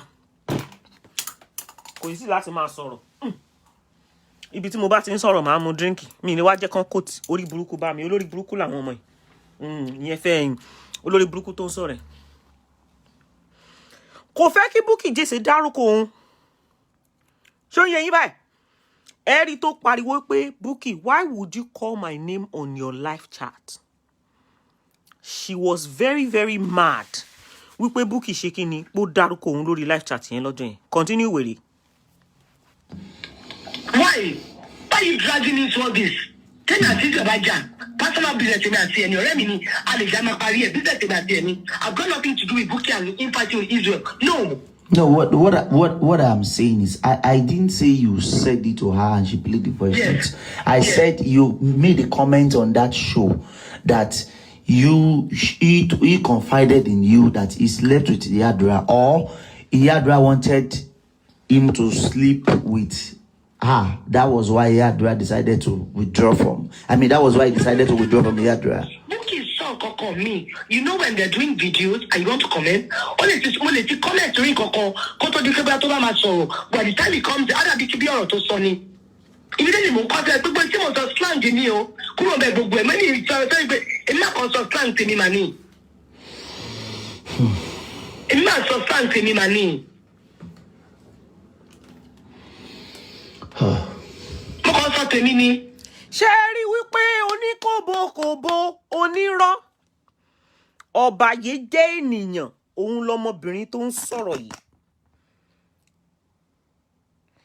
Mo ń bọ̀ ká tó continue ẹ jọ̀ọ́ olórí burúkú ni mo máa fọ̀rọ̀ àní má bú mi sẹ́ àní má tọ́ mi ó gbà bó dáhùn àbí tí ẹ di àní tó o bá ti tọ́ mi àní má fọ̀rọ̀ ayé ẹ̀ máa fi taṣọ bẹ́ẹ̀ ni ẹ jọ̀ọ́ aṣọ tí mo wọ̀ yìí.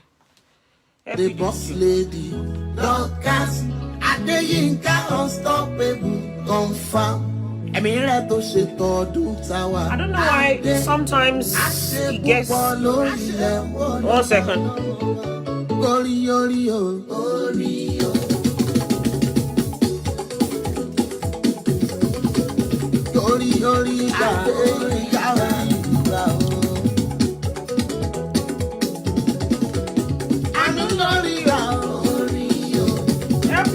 Collection go basket.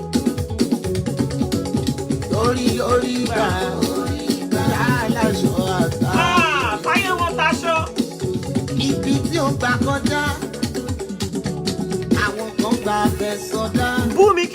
ẹ̀ taṣọ ọlọ́run. Jẹ́ tó máa ra rẹ̀ dán. Làwọn kan jẹ tẹ̀mí bọ́.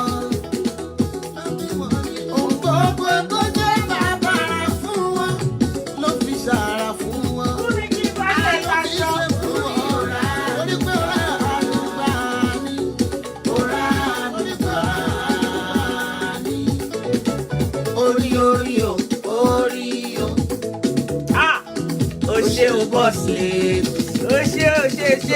Orí gbà, orí gbà. Irú ìrírí tí orí làwọn kan rí. Tí orí gangan ṣùgbọ́n àánú. Ó fàyè àwọn wèrè Ó taṣọ. jẹ́ fún akọjá fún orí làwọn kan. Olórí wọn nínú ọlọ́run ńlá. Látòrí ẹgbẹ́ ìkọ́nà ẹsẹ̀ ìrè ló bá dé. Gọ́mọ adé, àtinú ẹ̀rẹ̀ fàyè rẹ̀ sàràtọ̀ òtúlá. Adéyínká wọ lára inú àmọ̀. Mo ń fàyè àwọn wèrè taṣọ. Àṣàyàn ló dá mọ́. Ẹ̀sọ́ ẹ̀nù ire ló sọ ọ́nù. You are wonderfully made, oh, ara nìyẹn. Ire ló fi hàn ẹ́ lọ́pọ̀lọpọ̀. Fàyè wọn taṣọ. Lọ́pọ̀lọpọ̀. Lọ́dún tí ó wà yìí. Freestyle. Lọ́dún tó Very wà yìí. beautiful. Wọ́n blessing ire. Comes with Irú inner. ìrírí tí ó rí làwọn kan rí. Ṣùgbọ́n àánú. Tí ó rí làwọn kan rí. Àkókò ayé máa mọ. Ẹ̀yin lálánú mi. Adéyínká ní sọ̀rọ̀. Friendship mi. Wọ́n máa mọ̀. Ẹ̀yin lálánú. Friendship mi tó yẹ́yẹ́. Tó yí pépéré ìpè. Thank you for what you share. Ẹ̀yin ló ṣàánú mi. Ó bàbá. Ayé máa mọ̀. Wọ́n máa mọ̀. Ẹ̀yin lálánú mi. Ọba ńlá. Ó yá ìwọ ò mọ bọ́ọ̀sì lèdì. Ọmọ ológo. Adéyínká ọmọ ológo. Adéyínká akékàkà ọmọ Ẹlọ́ṣọ́. ó já mi lára jẹ gbàsù. Ọmọ ológo. Unstoppable ọmọ ológo. Ọmọ ológo kan fà. Ẹ̀yin 500 terabyte. ẹ̀yin wèrè tí mò ń nọ́ọ̀sì tí mò ń ṣe ọ̀rọ̀ yín lọ́wọ́. Let me put my kíní back on. Orí ọ̀rọ̀ ayé Níkẹ́ Bush ìyẹn ọmọ burúkú tí ìyá àti bàbá tí wọn ò tọ́ dáadáa. Orí ọ̀rọ̀ ayé ẹ̀ ni mo wà. Níkẹ́ Bush lórúkọ rẹ̀ o. Ọmọ tó ń kó orí burúkú àti rádaràda bá ìyá àtàwọn ẹbí ẹ̀. Ọmọ òṣì tí ìyá tí kò fi ọjà àrànpọ̀n tó ń ba ilé ayé jẹ́. Continue ní kí à ń gbọ́.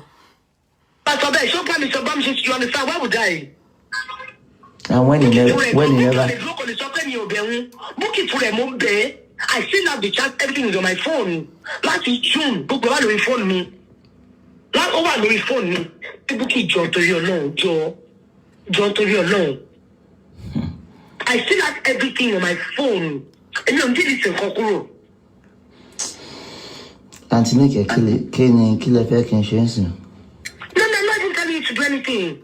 Because three of you need. And I talk with the answer of Victor. Answer back to back. Kí ló ṣẹlẹ̀ ọkùnrin people ẹ̀fọ́ àwọn Dorcas sílẹ̀ because bọ́ọ̀ ṣe jẹ́. Uncle Victor ẹ má jẹ́ ó bá yín sọ̀rọ̀ back to back yo.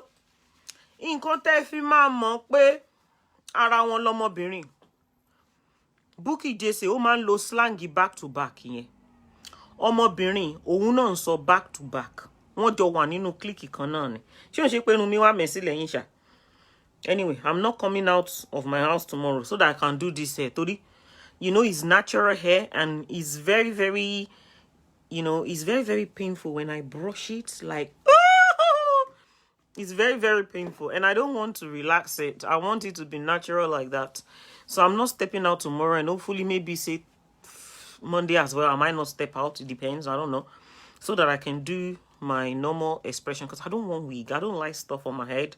Ó máa ń jẹ́ kó rí for me. I don't all that wig business. Mo tún fi pé wig yẹn ó tún máa ń jẹ́ kí n wú gbogbo everything I can't wú pọ̀. I love my irun. Mi ò fẹ́ wàhálà lórí mi, mi ò fẹ́. So you understand what I mean? So tí mo ṣe ń sọ lọ, ẹ rí wípé àwọn people olórí burúkú wọn jọ ṣiṣẹ́ together ni. Sherry pon lo the word back to back. Kúlíkúlí tí mò ń jẹ yìí, details wọn ni mo ti pin yìí. Torí ẹ jẹ́ ń gbádùn lórí WhatsApp o. Ẹ jẹ́ ń gbádùn lórí WhatsApp o. Gbogbo ẹ̀yin tẹ́ fẹ́ kúlíkúlí pátápátá. Kúlíkúlí tí mò ń jẹ elé. Gbogbo ẹ̀yin tẹ́ fẹ́ pátápátá. Láti ọmọ kékeré ni o, àtàgbàlagbà ni o. The contact tí mo pin yẹn. Phone number wọn lórí WhatsApp is +49. Ẹ̀yin tẹ́ fẹ́ kúlíkúlí tí mò ń jẹ, kúlíkúlí tó wà crunchy. Phone number wọn lórí WhatsApp is +49 152 11376688. That is +49 152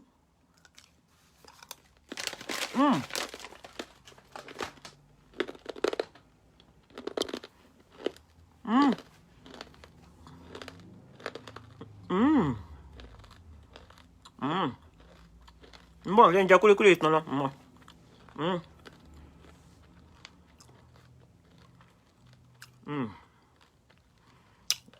Very nice.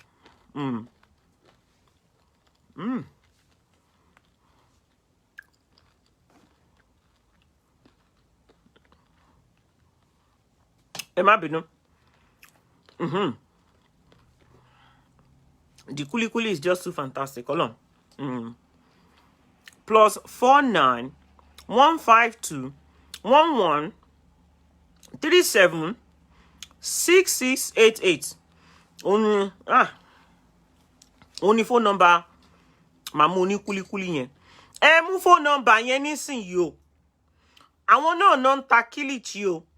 Àwọn náà dẹ̀ ń ta ìgbín o. Ẹ mú phone number wọn nísìnyí o. Sister Layo, do you have UK distributor? Bóyá kàn máa send ẹ wá sọ́dọ̀ mi kí n máa bá wọn distribute ẹ káàkiri fẹ́yìn tẹ́ wà ní UK tẹ́ fẹ́ rà. Because I'm not going to lie to you. Honestly speaking, I'm not a fan of all this kind of stuff. But this, I wish I can invite all of you to the store to come and taste it. Honestly. Ó yàtọ̀, Ọlọ́run. Ó má ti jẹ́ báyìí wá fẹ́ máa jẹ́ lọ. Kílìchì wọn ńkọ́?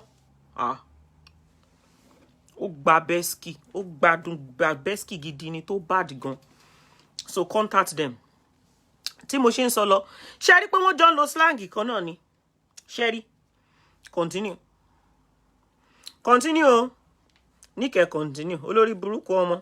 Kò sí bí yàn ṣe fẹ́ jà.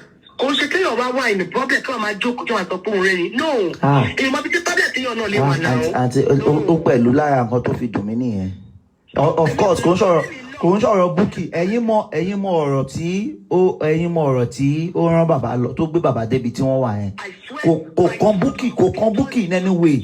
So when will Bukky sit over it and start rejoicing as if? God bless you. Ask Uncle Victor what I said. Mo náà Uncle Victor ṣẹ̀ṣẹ̀ gbọ́ ọ̀rọ̀ tó wà lẹ́yìn yóò kọ Bukky ọmọ jack shit nípa ẹ̀. Bukky doesn't know anything. Uncle Victor God reveal himself to Bukky. Nígbà tó wá gbọ́rọ̀ ẹnu mi tí mo ṣe ń sọ, ọ̀nà wa convince to think that I didn't tell Bukky anything. When I'm not mad, this one is my person now. It's my person. But if I don't take a girl because mo won eh, why would I? Tell me, mo lọ sọ́dọ̀ mom sí ni. Lórí ọ̀rọ̀ wọn, mo lọ náà. Mo lọ sọ́dọ̀ ẹ̀gbọ́n mi. Mo lọ. Olófò ni ẹ. Ó ní wípé ìwọ lè máa sọ pé Bukky ò gbọ́ràn torí pé o wọ̀nù ẹ̀. Ṣé wèrè ilẹ̀ fi wá pè ní? Do you think we are stupid? The only reason why you are saying that is basically because ẹ ti jọ mọ nǹkan tẹ́ ẹ jọ plan, ẹ mọ nǹkan tẹ́ ẹ ti jọ ṣe. Ìwọ, o mọ nǹkan tí wà àti Bukky, o mọ nǹkan tẹ́ ẹ ti jọ ṣe papọ̀. And you didn't want it to look as if bígbà tó jẹ́ pé bí Bukky ṣe ń sọ̀rọ̀ tó ṣe ń sọ̀rọ̀ yẹn, ipe káwọn èèyàn wá máa mọ̀ pé pé wèrè tẹ́ ẹ jọ ṣe papọ̀. Pé káṣírí ẹ̀ má bàa tú síta. Do you understand? You know what you did. You know what you guys are doing together. You know it. So gbogbo eléyìí tó ń sọ yẹn tó ń sọ pé kí Bukky má sọ̀rọ̀ kí Bukky má sọ̀rọ̀ kí Bukky má sọ̀rọ̀ yẹn ó mọ nǹkan tẹ́ jọ ṣe kí ni ó mọ nǹkan tẹ́ jọ ṣe together. Dorcas Adeyinka, I'm still gonna call you ma to thank you for the gift. Oh, please stop it. Belinda, who the heck are you? I've got that. Thank you. Mo wá imagine ohun tí dáàdi lè ṣe fún yín tá a fi mú yín lọ form alliance pẹ̀lú Bukky. The form alliance pẹ̀lú Bukky lè form alliance pẹ̀lú. The last I just spoke to her about was, now listen, òun náà tún bínú pé mo tún wà pẹ̀lú Uncle Victor again. Mo no funny. Which one is wà pẹ̀lú Uncle Victor? Why would Bukky be upset with you if not because you and Bukky ẹ ti jọ ní nǹkan kan papọ̀? Why would Bukky be upset with you? Pé bóyá wà tí brother Victor ẹ tún ti jọ wà together. Àló lórí ibu ni o. Aláṣẹ máa ṣe analysis voice note tó fi lẹ̀. Aṣe analysis rẹ̀. We are not stupid. We are not daft. We are not illiterate. Àmọ́ bó ṣe ń lọ. Nǹkan tó fi mú Bukky tí Bukky bá máa fi wà upset pẹ̀lú ẹ̀. Wípé okay, you are now talking to brother Victor. Which means that she feels like, okay, èmi àti ẹ lájọ wà together, tá jọ ń ṣe wèrè, tá jọ ń ṣe lórí Facebook. Why are you talking to Victor? Ó ti betray me. She felt as if maybe you betrayed her. That's why. That's why. We are not stupid. I think Otabawa you're my son now. Let's even leave that aside. Now, the thing is, Monoba CJ, you understand? Okay. Glory or Ray. Because only daughter CJ is married to my friend. Okay. You understand?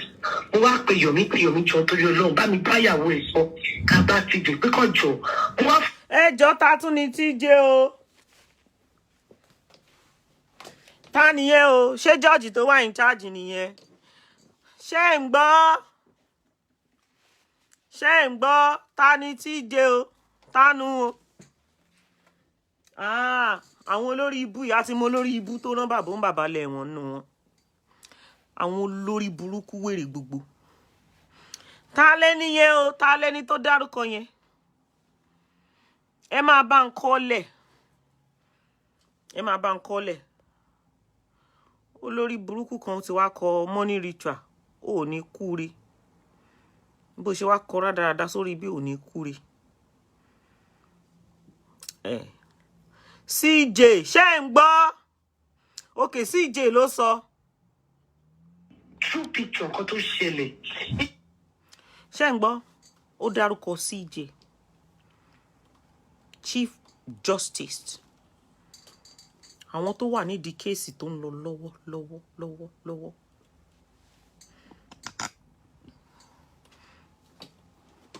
Ó mọ contact wọn ń bá wọn sọ̀rọ̀ back to back. Ṣé ń gbọ́? Ṣé ṣá understand bó ṣe ń lọ? And get here. Wọ́n plan ẹ̀, wọ́n mú gbogbo ẹ̀, wọ́n so papọ̀, wọ́n jọ pọ̀, wọ́n mú pọ̀, wọ́n mọ bó ṣe. Olórí burúkú ni gbogbo yín. Continue mo ń gbọ́. Kó jẹ́ kí n sọ̀rọ̀ pé Láìdé's case ń pé ọ̀rọ̀ yẹn ti wọ́ wá látọ̀dọ̀ Pedro. Láìdé mọ Pedro, ọ̀rọ̀ yẹn ti wọ́ wá. So this case is not favoring this person. Láìdé's case, ọ̀rọ̀ yẹn ti wọ́ wá látọ̀dọ̀ Pedro. Ẹ̀yin ọmọ Nàìjíríà rere tẹ́ ń gbọ́ ṣó yìí, ṣé ń píkì pọ́ìntì?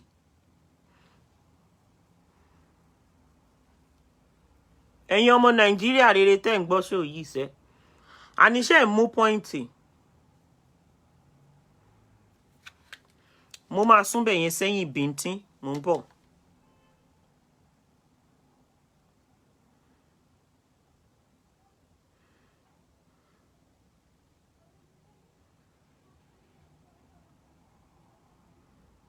Bukky lè mú form alliance pẹ̀lú. The last I just spoke to her about was, now listen, òun náà tún bínú pé mo tún wà pẹ̀lú Uncle Victor again. Mo no funny. Which one is wà pẹ̀lú Uncle Victor? I think Otabawa you're my son now. Let's even leave that aside. Now, the thing is, Monoba CJ, you understand? Okay. Glory or Ray.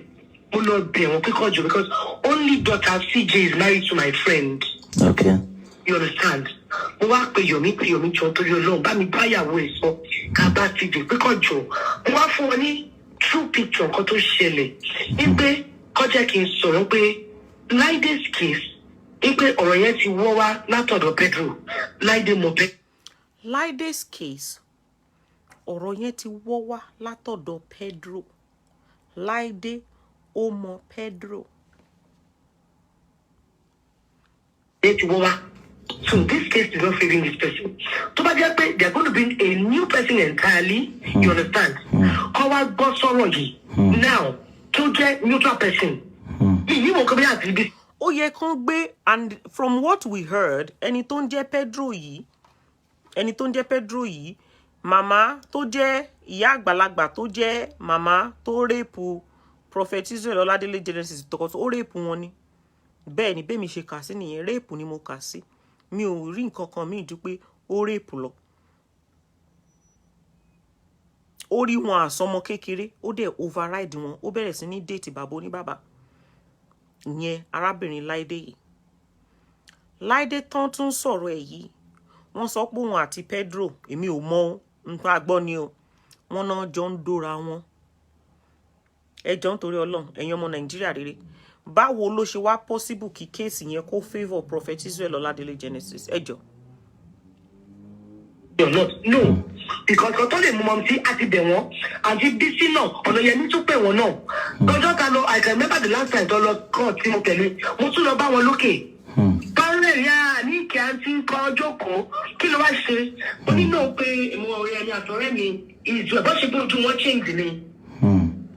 Táwọn bá mọ̀ pé mo mọ̀ ẹja àwọn oníjẹ́, àwọn máa ní kọ́ sọ pé àwọn ò sí ń bẹ̀. So obviously, you know these people work hand in hand. Bóyá nǹkan tí Pedro ti sọ fún wọn, you understand? You understand? So you cannot blame her. Bóyá nǹkan tí Pedro ti sọ òun ni, you understand? Now, bàtà sọ káàtì ní. Ṣé ń gbọ́ ẹ̀yin ọmọ Nàìjíríà rere? Now, ìgbà tó ń gòkè lọ, tó lọ rí Chief Justice Mrs. Akinlade, ó ní bóun ṣe sọ̀rọ̀ Prophet Israel Ọládélé Genesis báyìí, ó lójú wọn change